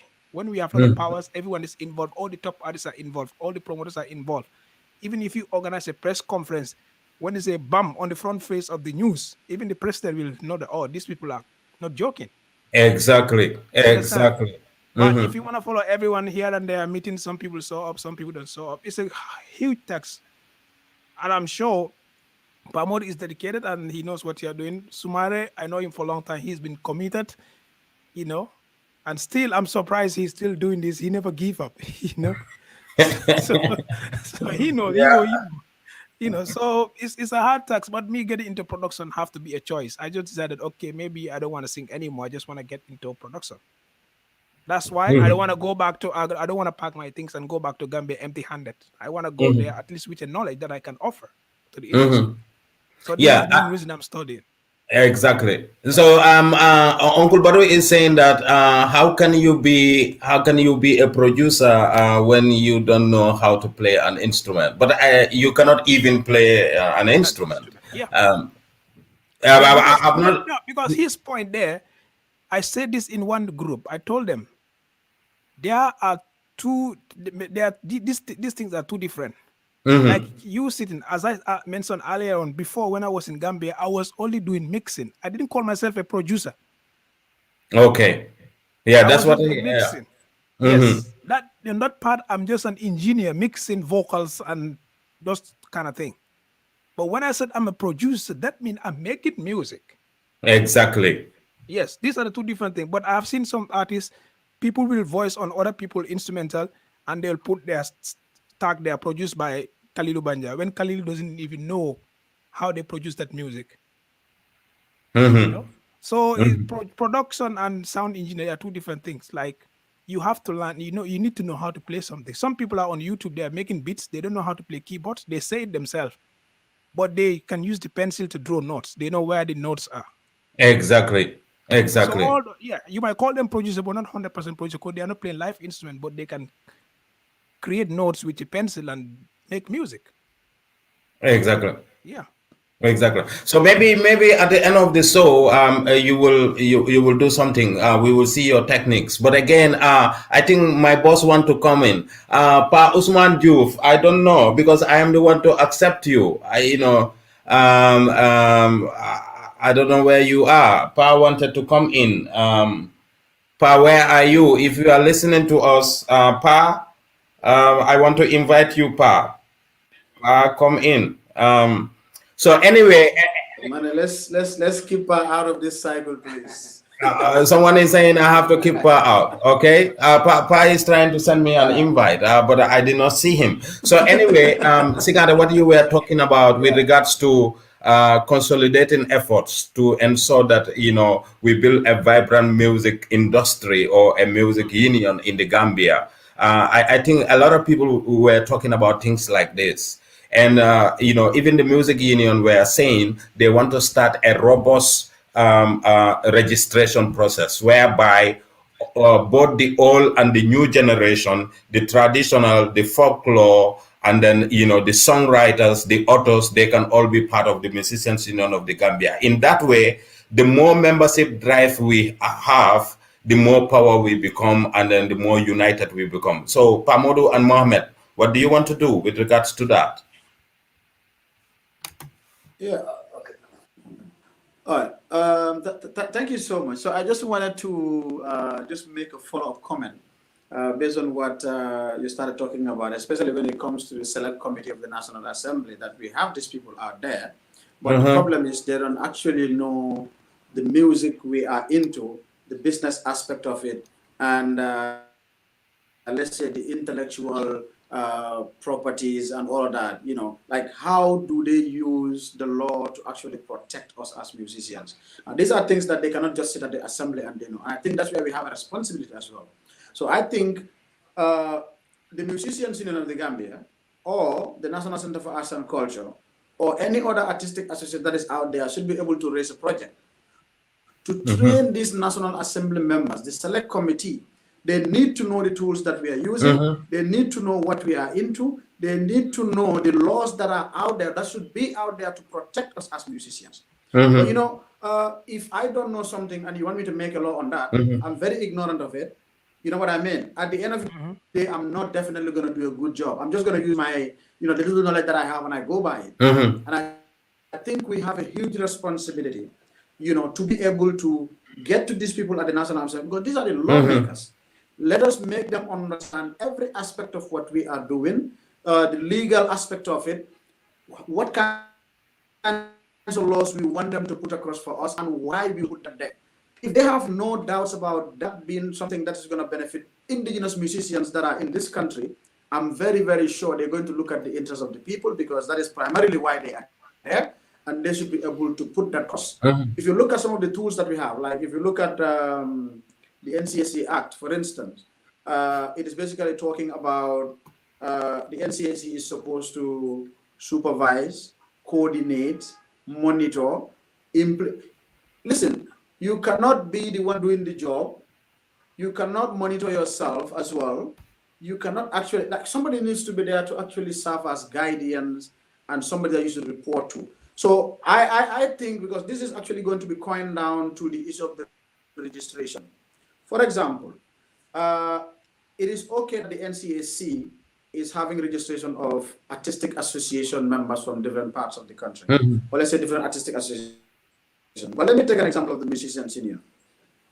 The NCAC can equally very well equip and make the Musicians Union very relevant in this country and to every musician if the aspect of registration is handed over to the Musicians Union. If you want to register with the National Center for Arts and Culture, for instance, we know that government is asking them to do that, but the Musicians Union have their own way of registration, and that could be done, that could be a bilateral between the National Center for Arts and Culture and the Musicians Union, whereby we are going to have registration of every musician in this country. And if that happens, we have a responsibility as a union to make sure that that particular data that we have of musicians in this country, what genre that they are actually doing, you know, let's say their sex and telephone numbers and everything, we can provide that. We can feed the National Center for Arts and Culture that on a monthly or even on a quarterly basis or 6 months or let's say 1 year basis, whereby it is going to be one particular data that is in the hands of the Musicians Union, but always get into the National Center for Arts and Culture. They could request for any sort of data that they want from the Musicians Union, only if they actually empower the Musicians Union to be doing that. I know, of course, we know that in the act, that is what it's asking them to do. Like they have to keep a directory of every musician or let's say any artist in this country and all of that. But there is equally nothing wrong in working through that document and work on it as a draft, edit it, change it to be able to empower the musicians or the artistic associations. You know what I mean? And it's very, very simple and it's very, very effective if the Musicians Union have a database of its membership. Once we are able to have that, and we have it in the clouds or there physically in the office, when you have for the proposals that you write, those data are very, very important. You put it out there, you know, for activities to, you know, to be supported, and, you know, for things to go, because eventually, like I said, we need to be independent. We need to write project proposals. We need to get out there. We need to go out there and get the money from the donors and bring it out here and make sure that whatever that we do should be able to serve the interests of the musicians, which includes the training of the of the select committee at the National Assembly, because at the end of the day, I definitely feel like they literally don't know nothing about music and the laws that are out there, which is the reason why, you know, they will still look at the books from when was the last time it was looked at, when was the last time that we have an edition of it. And I think this thing should change because times are changing. Music is getting more modern. You know, intellectual properties are getting more complicated, more complex, depending on how you want to coin it. And this is where the laws equally needs to change. Yeah. So Uncle Badu Basket, just to add up that comment, that's just what I don't want to stop you, but Uncle Badu is saying 25 years ago, I wrote a very important open letter to the National Assembly about developing the creative sector. No one ever replied. And that will allow me to bring in my boss, Pa Usman Juf. You know, Pa Usman, welcome to the show. We were talking about the cultural policy and then how the music union could be able to use that as an advocacy and entry point to be able to reach out to the government of the Gambia. I just want to read something to the listeners so that we can all be able to know what is in the cultural policy, what talks about provided finances to the creative sector. Now here, the government of the Gambia is saying the government through National Center for Arts and Culture and its parent ministry shall put in place mechanisms and resources for supporting Gambian artists, creators, and service providers in the production and marketing of their creations, as well as through the following actions. Now, action number 1, create an enabling environment to allow the private sector to invest in recording studios and related facilities, either singly or in partnership. Hold through the National Center for Arts and Culture and other partners regular exhibition to popularize the arts. And then at the same time, create a revolving fund, establish a revolving fund to support the serving artists projects. Now, my question is, since time immemorial up to today, how many artists in the Gambia will be able to tell you that National Center for Arts and Culture have supported them with projects? Pa, you as a manager, and all what is indicated in this beautiful document. So if someone is telling us the government doesn't have a stake in the creative industries, then the government doesn't need to beautifully put it in their document that is passed in parliament and approved. And then the parliament will consider to give them money, and at the same time that is not happening in reality. So it is the role of the citizens of the Gambia to claim what the government always said that is what they are going to do. And then we probe into that and to see whether it is done or not done, whether it is done haphazardly or it is done fully or it is not even done. So it is the role of the creative sector players to be able to probe into these documents and be able to know what is there in for us with regards to moving forward. Right. Thank you very much, Kalilu. I greet you all in the spirit of Gambianism.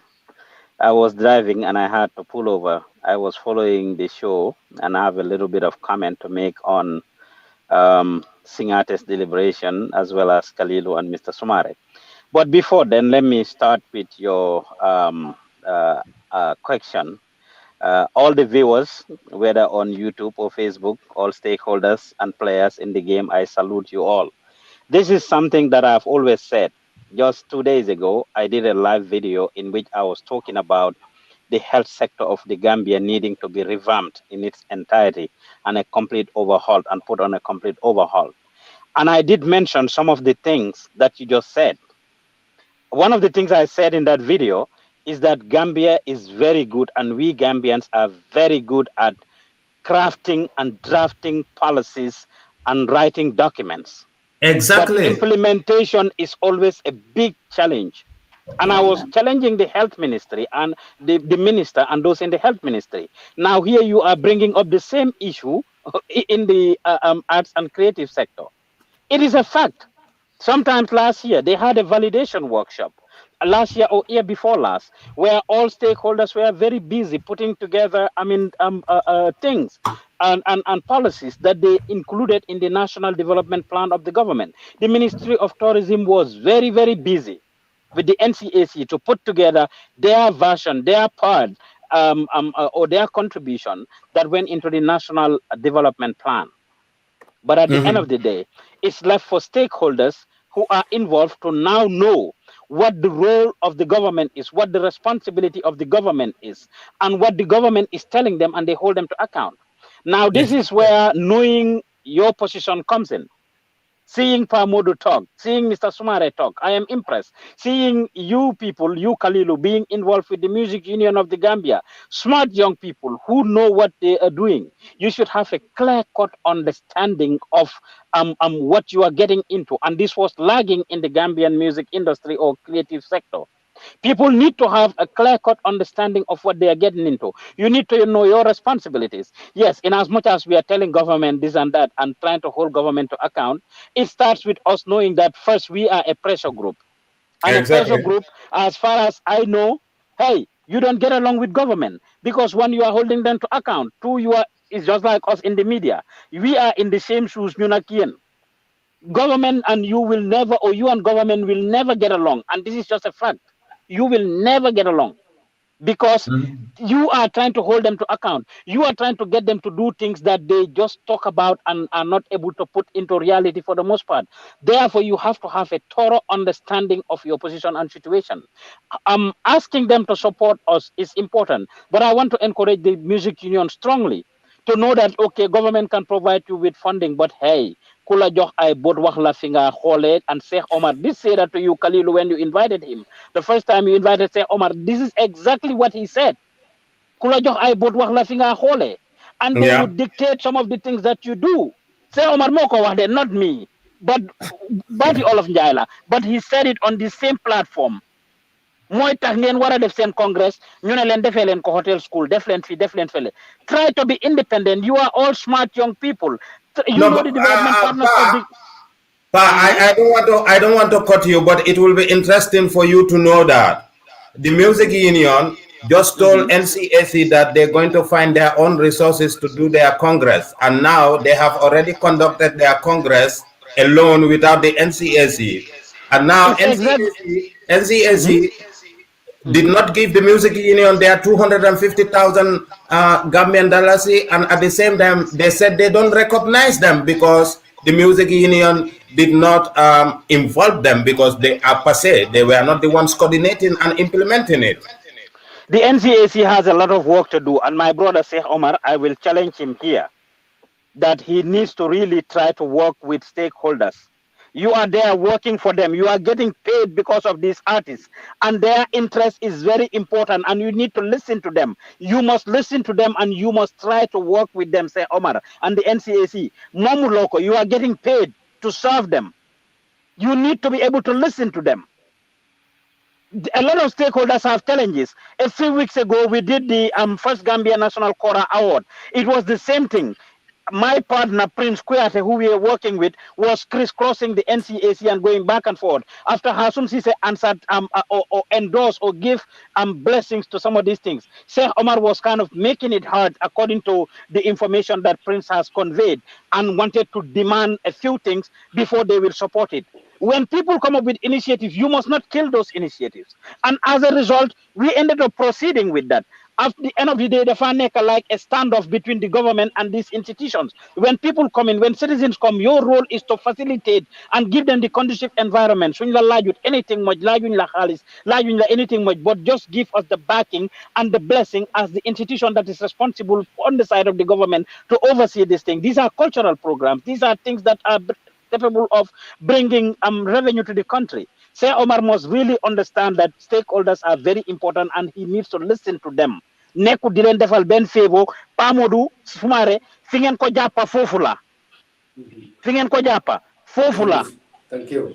They need to understand the reality. Well, su ngeen alawé gaay ñu continuer di len dox ay resources yu ndaw yoyu nonu moy tax ñu continuer di len control di len micromanage. The why if you allow them to come in, you will be surprised what really happened. You will be amazed. Yeah. So let them go ahead. Yeah, fuma don yoka fini Kalilu pa fumdalwa mone. Presently, we are trying to create awareness for all our members to aware what's happening, and we are trying to link with the Gambian Music Producers Association, with the Gambia Press Union, because of it's very important we engage them to make sure we discuss among us to understand, because the media is interrelated with the intellectual property policies. This law guiding the artists or cultural sector, the same policies is guiding the media entrepreneurs. So we're trying to synchronize everything together with the consultation with the various departments. From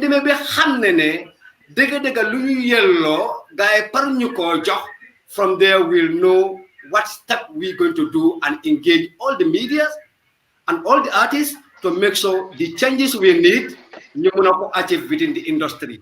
Amuñ dara lu nga xamne dinañ ragal ndax Gambia ñoo ñu ñor, Gambia moo ñu tax a jóg pour mëna gis ne réew mi kom-kom bu nga xamne ñu ko ñaaka si economic of this country through the media and through the creative sector ak entertainment ñu mëna ko protect. Mota we cannot do it without yes, and that is why that is what I was going to give you those examples actually. If the Gambia Press Union can do it, run projects and programs on their own, independent of government. If the Gambia Transport Union can do it, with no disrespect to these institutions, they are doing a wonderful job.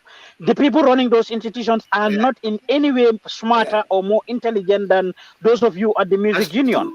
So, but one of the things that was lagging is...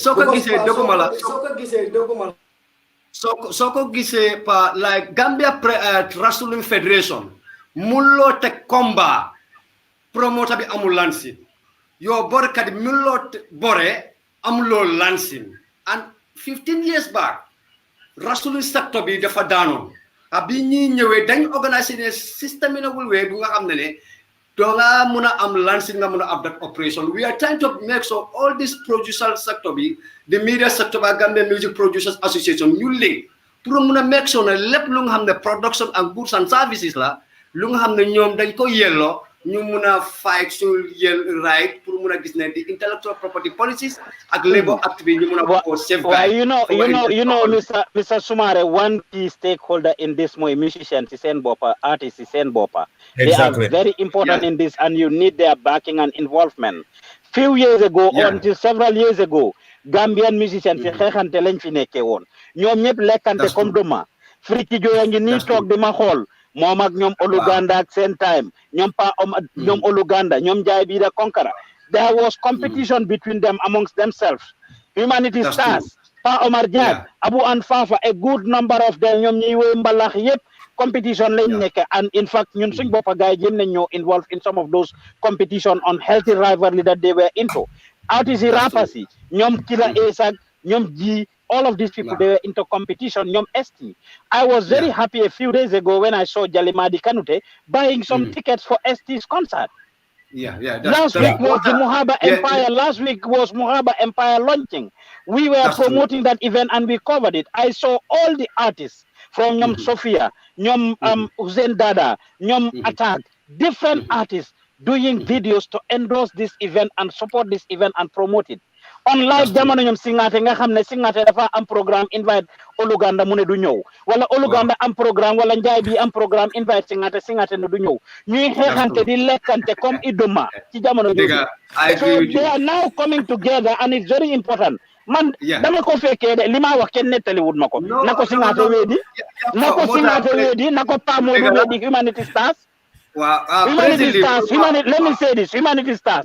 I'm not time they were supposed to come to America. They were denied visas. You know, Pa Omar Jack more responsible, more more definitely, more definitely. Lima wax du fen, nako Pa Modou wedi, nako ñom Bay Bitey wedi, nako ñom Aliou Badara wedi.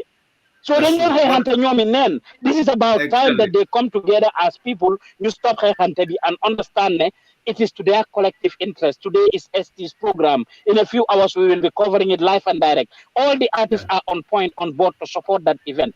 This is what needed to have happened long time ago. So, commence legi na music union be spend enough time for educate artists. You understand, you baglen because you are a powerful group who can influence a lot of things when it comes to politics. Jërëngeen jëf. Thank you so much, Mohammed. Thank you so much, Pa Modou. Before we come to Singateh, Pa Modou, I just want you to give us a heads-on with regards to some of your plans in the nearest future before we end the show, because we will go back to Singateh for him to show us some of his talents, as opposed to what other people are seeing also.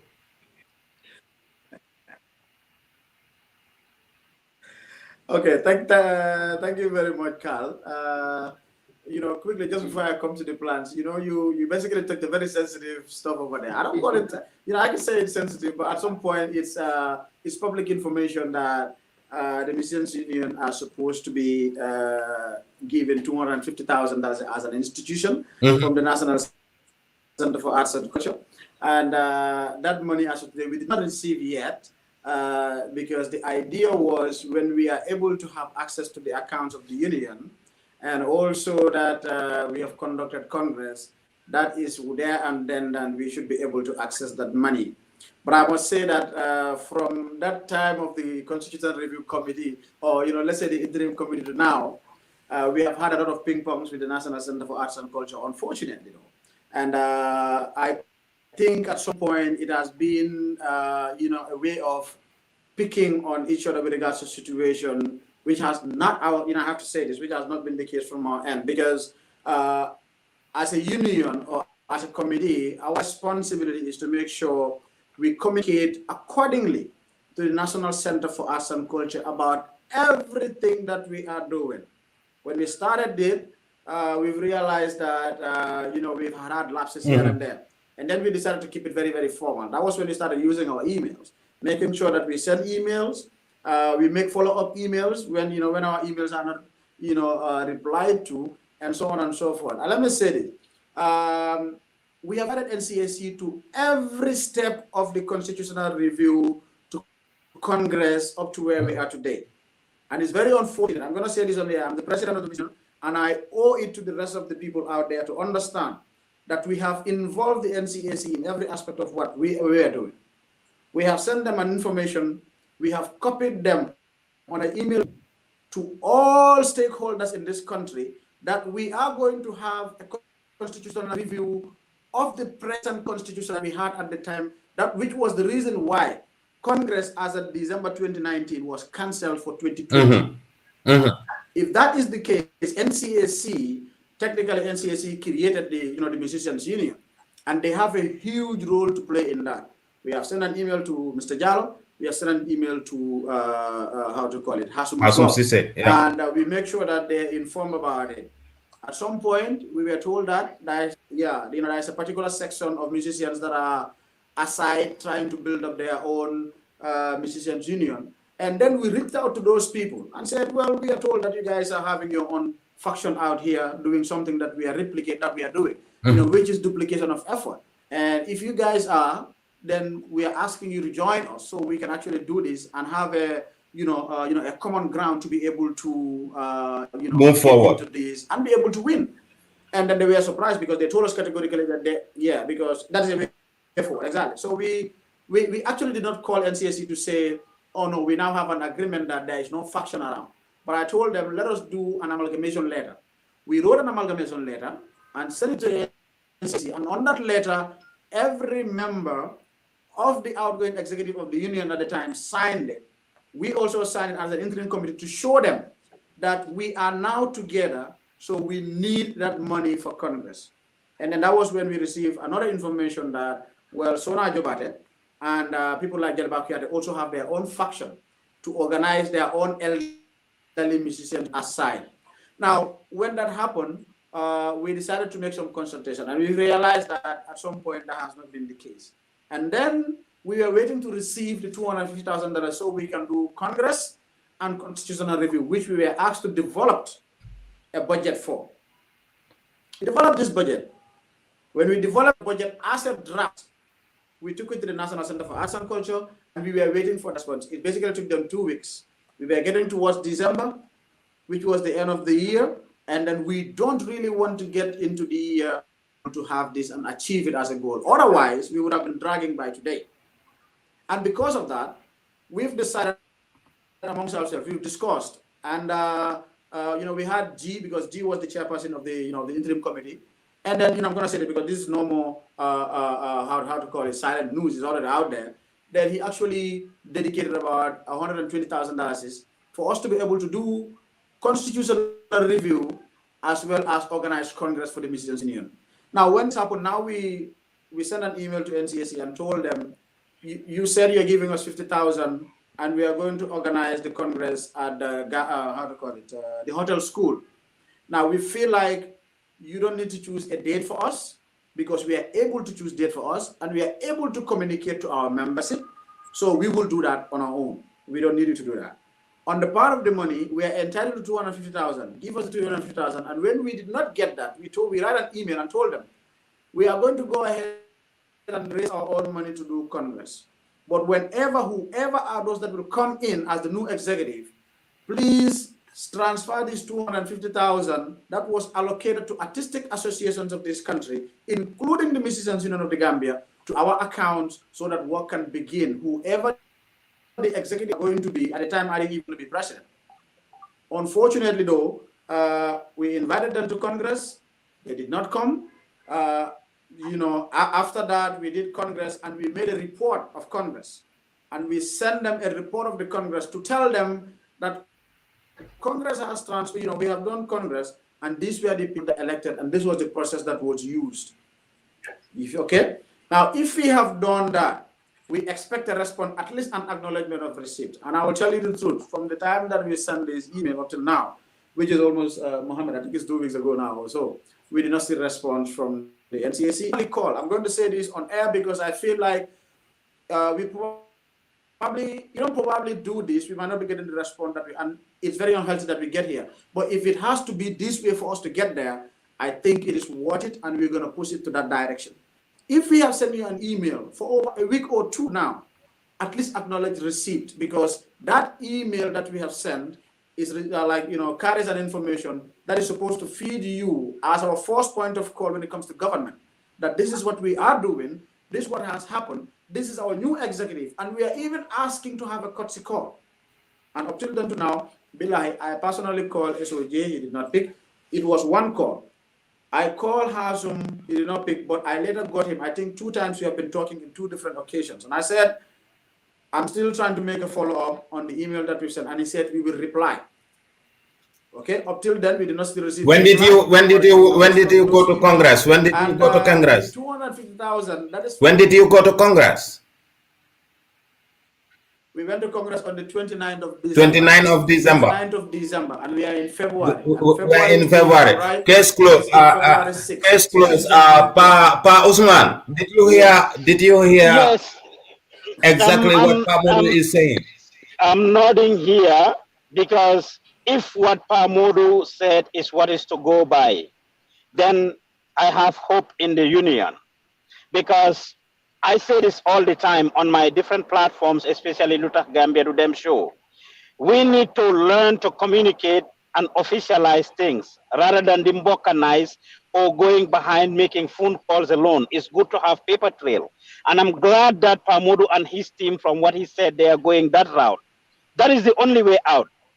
Gisnga, you are a powerful entity.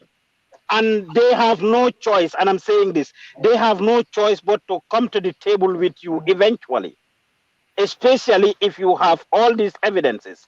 I'll give a typical example. Just a couple of days ago, I attended a meeting where the county government here, Snohomish County that I live in, are trying to establish a social justice department, which is to be funded by the council, the county council, just like any KMC, and they need to justify why that social justice department is needed.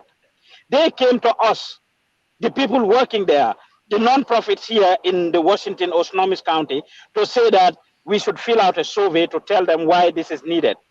We told them we are not going to fill out a single survey. All of us agreed together, and that is where what MUHAMMED or MODOU said comes in, because collaborating with the other stakeholders, that's where it comes in. We all unanimously agree that we are not going to fill out their survey. Then Buga talk new Haknyom first. Let them hear from us on our conditions and on our time.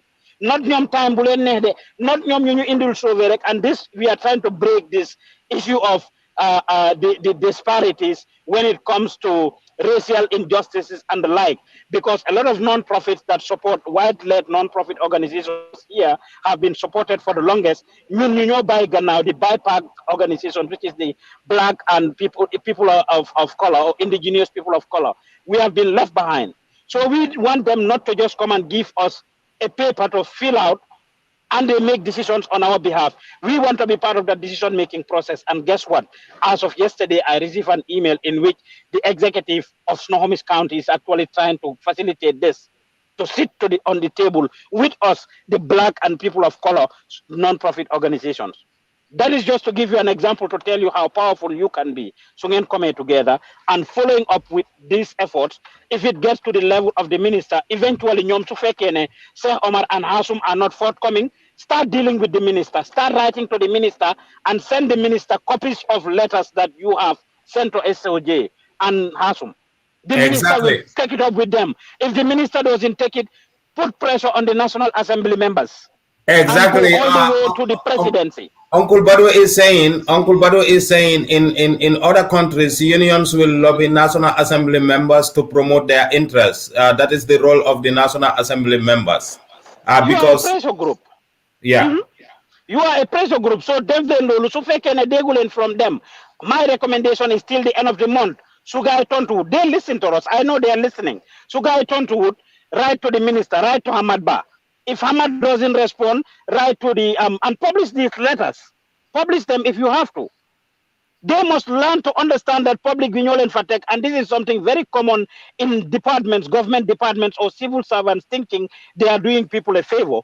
And until and unless they understand that they are there to serve the interests of the people and must come to the table. I hope they listen to this and they respond to you guys as soon as possible. If what you said is to go by, why make sure whatever you guys do, Sure. I'm trying to get second one next week. I'm trying to get second one also next week so that we can clarify this area. But again, you know, it is important to note that even in their policy, you know, like with regards to the functions that they do, it's clearly stated that they implement, they monitor, they evaluate, they execute. And then I said to myself, oh, wow. So if they do all, then what is the essence of... You want to be a player and a referee at the same time. Exactly. You want to be and a referee. And a referee at the same time. Exactly. So well, there are Kalilu, if I remember though, when Sheikh Omar came, there were certain allegations that he made or certain points that he made. And I want to challenge MODOU and Mr. SUMAREH and them too though, to make sure that they are also very transparent. The media, we are here too. If you get the 250,000 or any money, it's not getting them the chitoga be na chini walari. No. You should put it towards the right place. Them legend the cake, them toga si be na chin. Power, man. No, but you know, on a, we are here as media. We will also keep you, hold you to account as well when you get those things. Yeah. Okay. Absolutely. Absolutely. That is your responsibility. And you know what? This is what makes it even nicer. If we are able to be implementing, we need people to check us out there and make sure that they keep us on our toes so that the implementation that we are doing is on the right track. We are obliged to report to the people that we are serving. And in reporting to them, it has to be very clear, it has to be measurable because we are dealing with results. You know what I mean? So, just like Pa Usman said, come average 250,000. To be honest, the 250,000 is not Pa MODOU's 250,000. These 250,000 came for the Musicians Union of the Gambia. This was what was communicated to us. All artistic associations, as far as I know, have already got their money. The Musicians Union is the only artistic association that did not get it. Wow. For reasons, to be honest, I would not be able to tell here because I don't even know. But we are making sure that after when we have the courtesy call with the National Center for Arts and Culture, they might be able to explain why we did not receive the money up till now. Exactly. But until when we are able to sit with them or receive an official email from them, we will not be able to know. Notwithstanding, what we can communicate now is we did not receive that money, and we are not asking for the money now yet unless and until we have a courtesy call with them to officially inform them, which we have already done, but it's important we sit with them as our force arm when it comes to government, that we are the new executive, and moving on, I'm very sure, because when we sit with them the following day, I'm going to write a request for that money to be sent into our account, because we already have an account and it's up and running, and we need that money into that account. If it did not happen that way, then I think what we need to do is for everyone else to equally know what has transpired, which we will definitely happy to do, because at the end of the day, we owe it to the people for them to know what is happening. Otherwise, people will come back and say, executive. Exactly. And to be honest, possible. What is supposed to be communicated must be communicated out there. Whether it's going to be on social media, whether it's going to be on different televisions or different radio stations, we're going to make sure that people out there know what is happening. Because so nobo, kilo hand ninya komo. Get bala masikada. Why is that activity? Because at the end of the day, people that you don't think know already know. And that is very, very important for you buys and help. Because man personally, that money is not coming to me, it's going into an account. And that account represents thousands or so many young people in this country that are applying their route when it comes to music. And I owe it to them and the executive to make sure they know every bit of what is happening. Well, that's what I know, KALILU, maybe. Them our Facebook or social media platforms. And we are going to use all the media houses, So I just wanted to say this, maybe KALILU, you want to bring in Singateh, but just like Pa MODOU wa xam ngeen ñun duñ ko dee laxal we are straight shooters. Over the years, the music union, especially in Saint KALILU, has been a lot of allegations that you take opportunities for yourselves, whether you're not NCAC or whatever, things come and you just take opportunities. Yeni name, travel opportunities, them, a lot of things, and the like. These are the allegations that. So, Pa MODOU, I hope you're not fit. Right now, the media. Well, I know a lot of people say that. A lot of people say that, Pa. A lot of people say that. But our travels are never based on the music union. Well, it has been widely said that is what has been happening. If travel opportunities come for musicians, make sure you take musicians. Not you as officials, and put it for yourself or whatever it is. Just be as transparent as possible. There is one important thing. Pa MODOU, I just want to help you here. Pa MODOU, I want to help you. There is one important thing. When the International Music Federation organizes their congresses, they invite all member countries. And in that forums, it is only the executive members that can be able to attend those particular forums.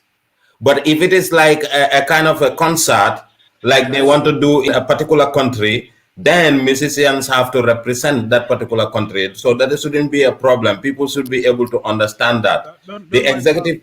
So that is the belief by a lot of artists, and that is why Pa MODOU, this is why some of the artists sawaruñ pour bokk ci union bi. Am nga if you handle things, you have to talk about it holistically. These are some of the things li tax sawaruñ ci because dañ foog ne da ngeen fa nekk rek pour seen poste yi ak opportunities and not for them. You know, I'm solo. At the end of the day, we know that we have actually inherited a union that's public relation is not high up there. The value added that artists are looking for in the union, so ñun suñ liggéey fu mu nekk nii is basically to focus on how do we add value to the union, so it could be lucrative in the eyes of the musicians, so that they feel enticed to be a part of it. Because this membership is not by default of the fact that you are a musician. No, you have to choose to be a part of it. If you choose to be a part of it, then you are a member. And that, in fact, doesn't make you a member unless and until you pay your dues, you pay your registration, you know, and you equally pay your, let's say, you know, annual subscriptions. And that is when you become a member.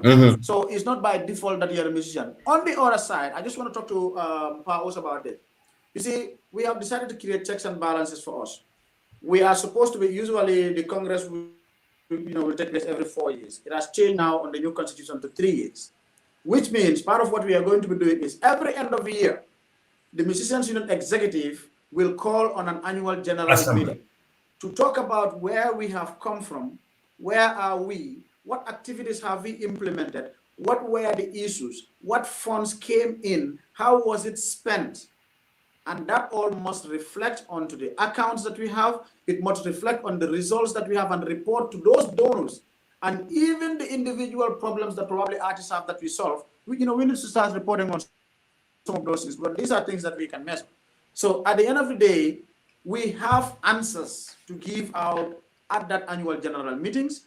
If there is a need for us to look at a particular aspect of the constitution that we feel to change, we can actually use it, because let's say Congress is the highest decision-making body, but if we have a quorum, we can always change depending on the number that we have. So again, we have started to create these checks and balances to make sure that at every end of the year, the Musicians Union should be able to tell people its membership. What have we done? Where are we? What were the problems? And what is the way forward for the next 2 years or next 1 year coming? And that is the direction, because if we are not able to create checks and balance for ourselves, then we are not really genuine to the work that we are doing, because we need to report. And that is very, very key. And that is very, very key, because Mohammed has a lot of work to do when it comes to public relations. He's already working together with his team, on the, on the communication document which he was talking about. And these are all things that we are going to bind and keep them in one manual, whereby we are going to use to make sure we govern the affairs of the Musicians Union moving on. And again, just before I hand over to my boss, Mr. SUMAREH, we just want to encourage people to bring out their ideas to the Musicians Union, because we have heads, good heads, very well, but those heads don't actually have everything.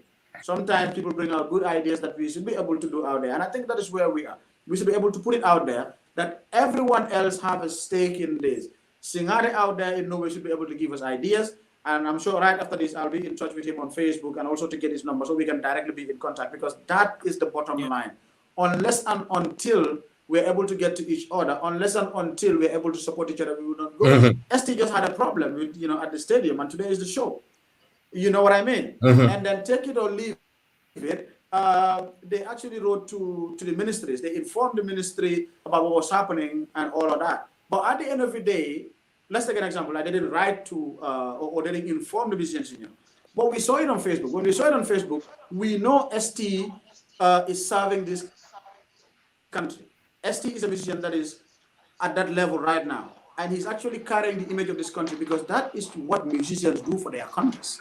You know what I mean? So we have a stake in that. And I took my phone and I called. I called the manager. I couldn't get the manager because I think he was in Kafuta. Then I called ST and I got ST. So we had a discussion about it, and then I know where the problem was. And then we had action points on that.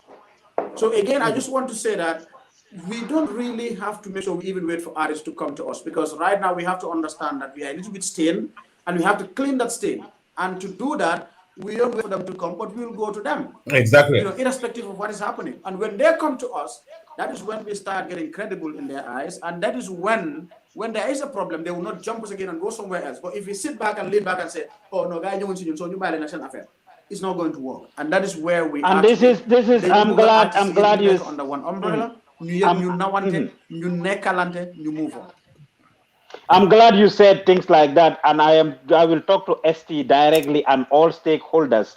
There is supposed to be bureaucracy. The system was broken. If it is fixed now, they must all put their weight behind the union. That wasn't right to do in as much as they could handle things on their own, but it's good to involve the union. Every single time, media we have to involve the Gambia Press Union because we are part of the press union. And I'm glad in Togo and Genhar, earlier I don't want by default. If you are a musician by default, you should be a member of the Gambia Music Union.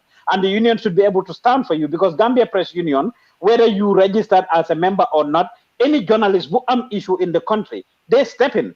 I have people that have not registered in our institution who have not registered to be members of the Gambia Press Union, but anytime they have an issue, the union actually stands and intervenes and actually does what they need to do. And the same thing the music union need to do. So I want to encourage ST and all artists to make sure that you involve them. Suboba, ngur gitami dinen gena fulal. And let me just say this last thing and I will get out because hamga sufeke na you get hell, right? The government will never take you serious and they will use that to their advantage, just like you are saying. You guys coming together, there's another group that is trying to form their own faction. So as long as you get artists that are handling things on their own and not dealing with you or not involving you, it will be very hard for government to actually take you serious. So for government to take you serious, to make sure that educate all the artists, especially the big artists, am one-on-one with them. So reach out, sit down with them. Like you said, you will reach out to Singateh and all stakeholders from older generation to the latest generation, to make sure that they have endorsed the union and they give it their backing. So the last thing I will say, and I will let you handle this, is congratulating my boy Singateh. And he said that Gambian Talents was formed because of mom. I want to say it for the record again, that everything he said about how Gambian Talents came about with me meeting Ibunjai, it was because of my tour with him to the US that Ibunjai actually and I got to meet, and we discussed and agree that we are going to form a platform through which Gambian talents can be tapped, nurtured, and promoted, because there was none available or very few available at the time. But for the diaspora, there was no social media or what is happening. So listening at our Fieblo Amla, KALILU, a few weeks ago, I was on this show and I mentioned some of the things that artists need to do if they want to have an opportunity to travel abroad. I'm glad that Singateh came and he brought you guys evidences of his contracts, his checks, and the things that he is doing, which corroborates what I said a few weeks ago. Kanga Amonsa Nakalatuda. I was having Baba Gale from Germany. Yeah, yes. Baba Gale. Yeah, Baba Gale. Yes, the guy that is connected to Soma Jam. Yes, Baba Gale Jallo. Yeah. And I mentioned some of these things that artists need to do, such as having a press kit, opening an account, registering their businesses, having a website. Singateh had his first website built by Dr. Kora. For the longest, he had a website of his own. I'm not sure if right now he has one, but back then he has all of those things that were working very well for him, which enabled him to be able to easily have access to visas without being questioned and to actually have international contracts. This is not Uncle Badu Job Sigana Mubindane. They used to have bookings of 30 to 40 shows abroad. That is important. So what are them bitim? They want to see that you have bookings. So these are all little things that artists must learn from. They must give the people their due. We salute Singateh. It doesn't matter, but I salute him because he has contributed a lot to Gambian music and he should be celebrated and respected.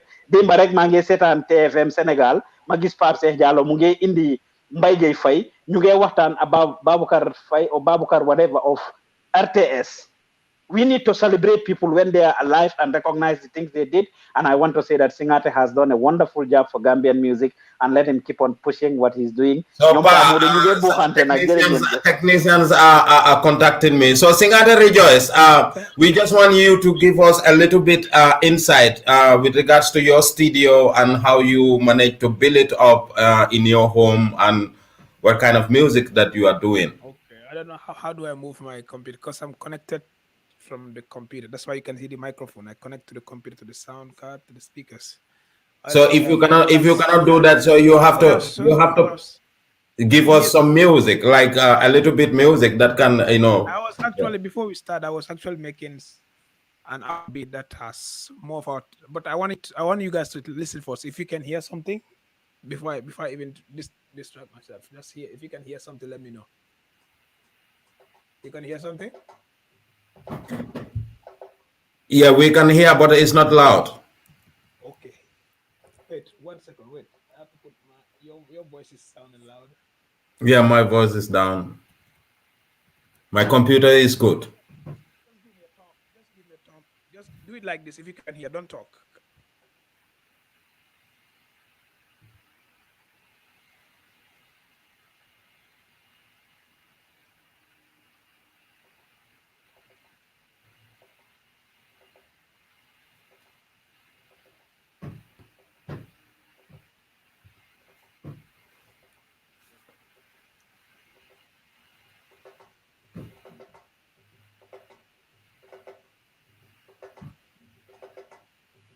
Okay.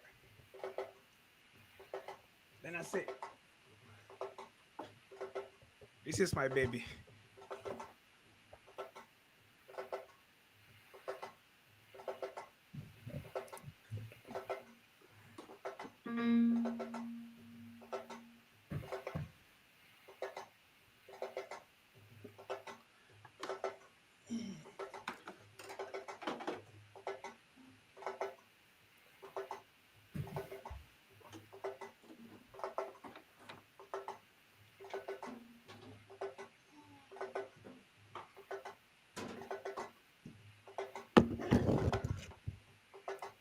Papa MODOU is shaking his head.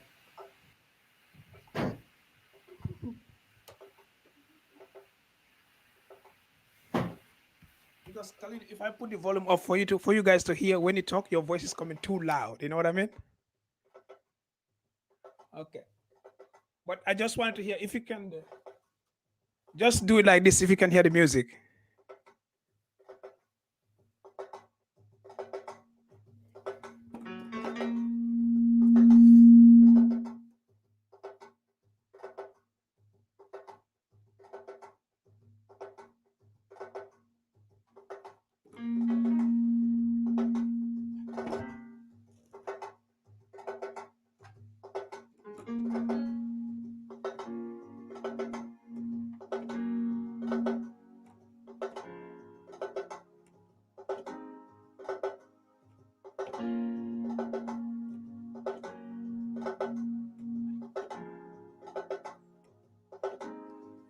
Can you guys hear something? Can you hear? Okay. Not really, Singateh. We are not hearing you properly because the sound is not coming from the mbalach, the percussion. The percussion, we are not hearing the percussion properly. Then I have to put my mic on the speaker then. Okay. So that means you guys don't have to talk. If I put the volume of the sound card up when you talk, bam. So I have to move. Yeah, just do it like this. I'm gonna turn the mic to the speakers. Just do it like this if you can hear. Okay.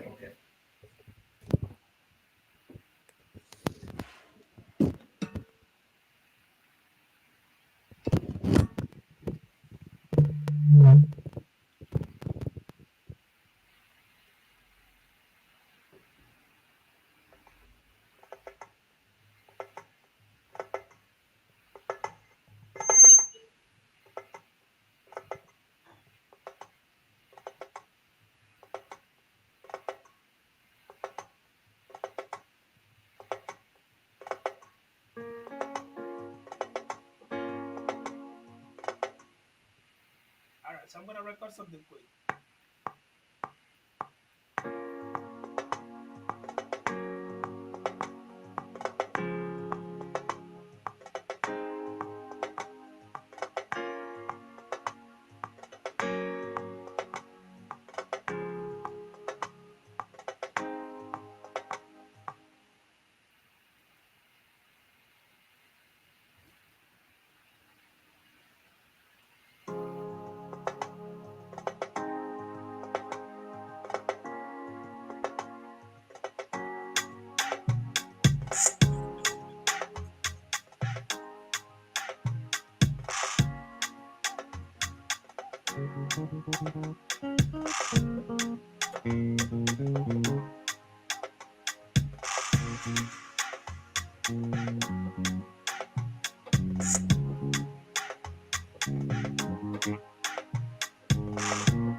Now you guys can talk.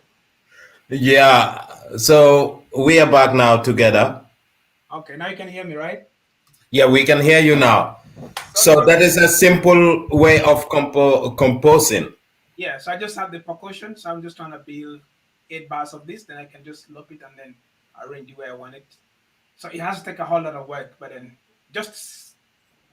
it was just a random chords either way. I just put on this percussion because I was trying to make something before we go online. So this is exactly how I do my thing.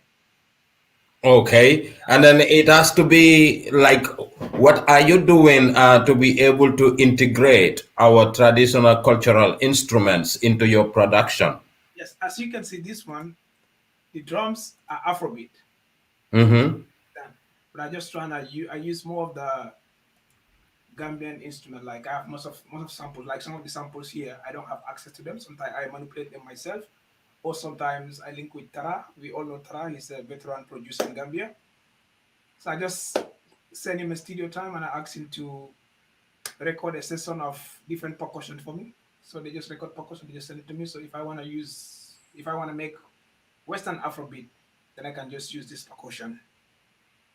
You know? Okay. I'm not in Gambia, but as I'm planning to move, when I move to Gambia, then it's gonna be like a session whereby you'll have a bass player, you have a drum player, you have all those things coming in like the way I want it, you know. But so live recording. Most. Okay. Yeah, most of the productions have to be live because that's what I prefer most. That's what you can normally here I'm not using live, but I have sound kits that are materials from like live. Like if I want a drum kit I get the sample drum kit that is well processed. Because the Logic drum kit is nice, but it's very electronic. So I just replaced those drum kits with the live drum kits, like live sample songs. If I want a live kick, I'll just take a drum kick that's been recorded in a professional studio with a live sample and replace it with the Logic kick, just to have that live feeling, that analog feeling in your production. So I think I'll do much better when I'm in Gambia because I have ideas. So having instrumentals, because the last time I went to Gambia, I haven't been to a club even once. I was just going to hotels where bands are performing. There are a lot of bands. So one of the reasons why our producer need to make best use of those, there are a lot of instrumentalists that are from Guinea. So many people they are playing. They never been to a studio. Get use of them. Bring them to your studio. Have session with them. You can create magics. If a producer is lazy in Gambia, sometimes I don't get it. I'm here in Europe. If I want a kora player, I just talk to them few $1,000 they just play the kora and send it back to me. So it's gonna be different when I live there, whereby I have access to all that. Like Humanity Band, they're all youngsters. You invite them to the studio, talk to them what you want, strike a deal. This is the only way, because too much electronic also, it's not gonna take the music to the next level. We have to have that live feeling, because that's what people have. Because now anyone can just sit, have your FL studio, make your beats and go. So Uncle Badu is advising that to use traditional instruments makes sense if you use the traditional scales and music idioms as well. Otherwise, it's just like any Western music. Yeah, I understand his point, because as I said, since distance is not helping me, what I do is all these drums that are played, they are played on keys. Even SARR, it doesn't have a key chords like it doesn't have keys like a piano, but they play on keys. If I play something different and the SARR came and play something different, it will never match. You know what I mean? Exactly. Match. So unless you transpose the SARR and give it a different tone. So right now, production is simple. People are not spending millions of dollars to get a song done or to get an album done. Today, there are a lot of world hit songs, if I should name them, that are recorded in bedroom studios. All those have to do with technology. You know, the good old school music is way better and more richer than the new school. But now the technology has changed. People don't kill themselves too much. Now you can have your whole mixer in your computer. Before, you have to go to the studio and have a long mixer here. You know, things have changed. So we have to go through time. As time changes, evolve. We have to evolve with time. Thank you very much, Singateh. We have already come to the hour mark of this important discussion that we have started, since 9 o'clock. And then I want to give you all the opportunity to say your last words. And I will start with Mr. SUMAREH. Mr. SUMAREH, what do you think is the way forward for the music industry of the Gambia? And then this question will go to all of you as we close this chapter. Thank you very much. The way forward of the music industry is to come together. We must unite and brainstorm different ideas and to invite the right stakeholders within the sector for change. That's the only way we can go. I just want to thank Gambian Talent Promotion. I think they are doing wonderful job supporting the industry, because soko sete muna on television in bari nañ, but ñom lu ñoo def ci nek yeneen television tan inspire nañ lolu dinañ muna am more voice for change because of different platform yi nek ci media bi. But like this is only Gambian Talent Promotion. But mange ote Gambian artists yep nañ nek gannaaw musician union of the Gambia, because pa os am na fu mu waxe fi. I want that to be very clear.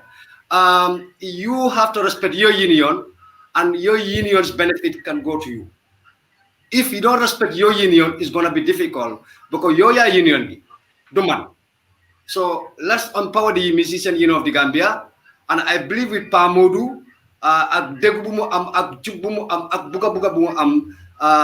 dinamuna in a lot of development because of all the generation like all schools, new schools, present schools, yep, like three categories of the generation like to system B. So we believe with this executive body, we'll do a lot of changes. But let's unite. Let's respect our union. Because if artists don't respect your union until you have a problem and you want that union to stand for you, it's gonna be difficult.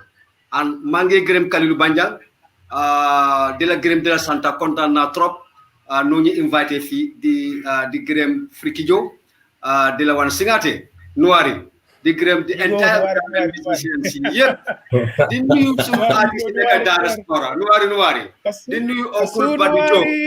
I will stop you, Mohammed. The ticket for the Java College track that you people compose together, you have to tell us. You know, that is why you are speaking in Sarahule and we don't know what you are saying. No, that's how we will discuss it. But suma last one way Papi Badijo ñu ko ñaanal mu ñëw mu dugal loxam because always dama day wax ne mag yi nekk fii buñ beru xale ñu ngi ubbi bunte pour ñu ñëw jàppale ñu because loolu rek moo mën a tax ñu mën a dem. You know why I love that song Kasun Wari? Yeah. Because I have one of like Salemi Taylor, we all know him. Salemi Taylor. We were recording that song at Tara. When he came, he found us in the middle of the recording. The melody, he's like, I have to play. He was the one who played the keyboard on that song, which is like an archive for me. Today he's not alive, but he was a legend. We all know. I meet you there when we are recording that song. Yeah. He came, he had the song, he said, Tara, I have to play. And that day he just sat there. I can still picture the way he was playing. Mohammed came and told me, Kalilu, your boy is recording a hit song. If you hear that. So that was nice. Hopefully, Mohammed, I will soon see you and then we take it from where we stopped. You know? Okay. Pamodu, I would definitely get your contact too. We can stay in touch and then see what we can put together. And I'm looking forward to contribute my quota, and then inshallah we make it through. At least we have a history where we there are so many things that I cannot say online here because of time factor, but when we share contacts we can talk much more. Yeah, we will have all of you more and more again. We will have you more and more again. Pamodo, your last words. Mr. President, my regards. See, when you say Mr. President, it sounds very, very strange. It's weird to say that. Anyways, let me first say that I want to thank the Gambian Talent Promotion, of course, Carl, actually hosting this whole program and also giving us the opportunity to come out here and be able to have access to a lot of people out there for them to know what we are doing, what is happening. What are our constraints and our way forwards and our plans and everything, and that is very, very important. So being able to have this channel of communication through you, of course, by extension, Gambian Talent Promotion, is something that we are really grateful of as a union. Aside that, I just want to, just like my boss has said, encourage every musician to actually value and be able to join the musicians union and empower it. Because empowering the musicians union means empowering yourself by extension, because whatever we do as an entity will roll back to benefit you as an individual later. At the end of the day, what is more important, we have a mandate to execute. And in that mandate, we have a responsibility to make sure that we fight for you, we do things that will benefit you as musicians, but we can only do that equally when you stand behind us and support us. Inshallah, by the grace of God, we are very, very hopeful that with all the plans that we have in place, the phase that have been put out there before the musicians union should be able to change. And that is a collective responsibility for every individual artist, including every person that is in this country or outside the country that loves Gambian music and wanted to excel. So on that note, I want to thank you so much. I want to thank the team of executives of the Musicians Union who actually are pushing us. We are the two that are around here to do the talking, but everything that we are saying has been done by them. It's been pushed, like we are pushed and we have been pumped to be able to do this. So it's a teamwork, and we are here to represent the team, and we want to thank that team behind us for giving us the opportunity to equally be here to stand and be able to do this all for Gambia. So again, thank you so much for the Gambia, our homeland. Thank you. Thank you so much, Pamodu, Mr. President. And Singateh, your last words to your fans. What are they expecting in the coming years? Thanks, KALILU. Thanks for having us. Thanks to Gambian Talent. Mr. SUMAREH, thank you always. Mr. President, same thing. And to all the members of Gam Music, supporters, those who have been following, and everyone that is following us online right now. Big thanks to you guys. Inshallah, so many things are on the plate. I have more than 3 albums here but I'm not releasing anything until I step in Gambia. So those who miss Singateh, let them watch out for that. You know, so new vibes are coming. I'm not coming 100% to be like 100% artist, but I'm coming a different. I'm coming into the industry in a different style this time around. So we all cannot be there. I've been there. I've done what I have to do. Now we just have to be at the background, support the young ones, come and give them ideas, and then collaborate. That's the only way we can do. You know, and all the young musicians, as I said, everyone cannot sing. As SUMAREH said, some of us we started playing instrument very late. So right now, in the beginning of your career, if you start making friendship with instrumentalists, learn few chords, try to play. Because I remember Boone something, Boone. I don't know. I remember he's in Scotland right now. Before, every time I see him, he's having his keyboard playing nonsense. I used to call him Amigo Jeng, but today he's playing very good, perfectly well. So it's all about training. You know, it's all about training. So let's not just concentrate on the singing part. It's important to we learn how to play some instruments. It doesn't matter what kind of instrument you play, but whatever you can play, whatever you think you can, you know, show your talent. So that's my advice to young artists. Being an instrumentalist and at the same time a singer is a big plus. Big plus, yeah. Exactly. Yeah. Thank you so much, Singateh. And I think me and my manager used to say a lot of Gambian musicians have microphone disease. That is, we have more singers. Mohammed used to tell me that we have more singers than instrumental players. Because everyone wants to be at the front. Yeah. Yeah, and that is where I want to close my chapter. I want to thank you so much for passing through. We are exceedingly glad to have you all on this platform to continue the conversations with regards to the issues and the developments taking place in the creative sector of the Gambia. And, you know, we are very much grateful that you are here to share your knowledge, ideas, and experiences with us. And we must say we thank you so much for passing through. Until you come our way next time, I'm your host, KALILU BANJA, and I want to say good night to all of you. Thank you so much. Thanks. Good night. Bye-bye.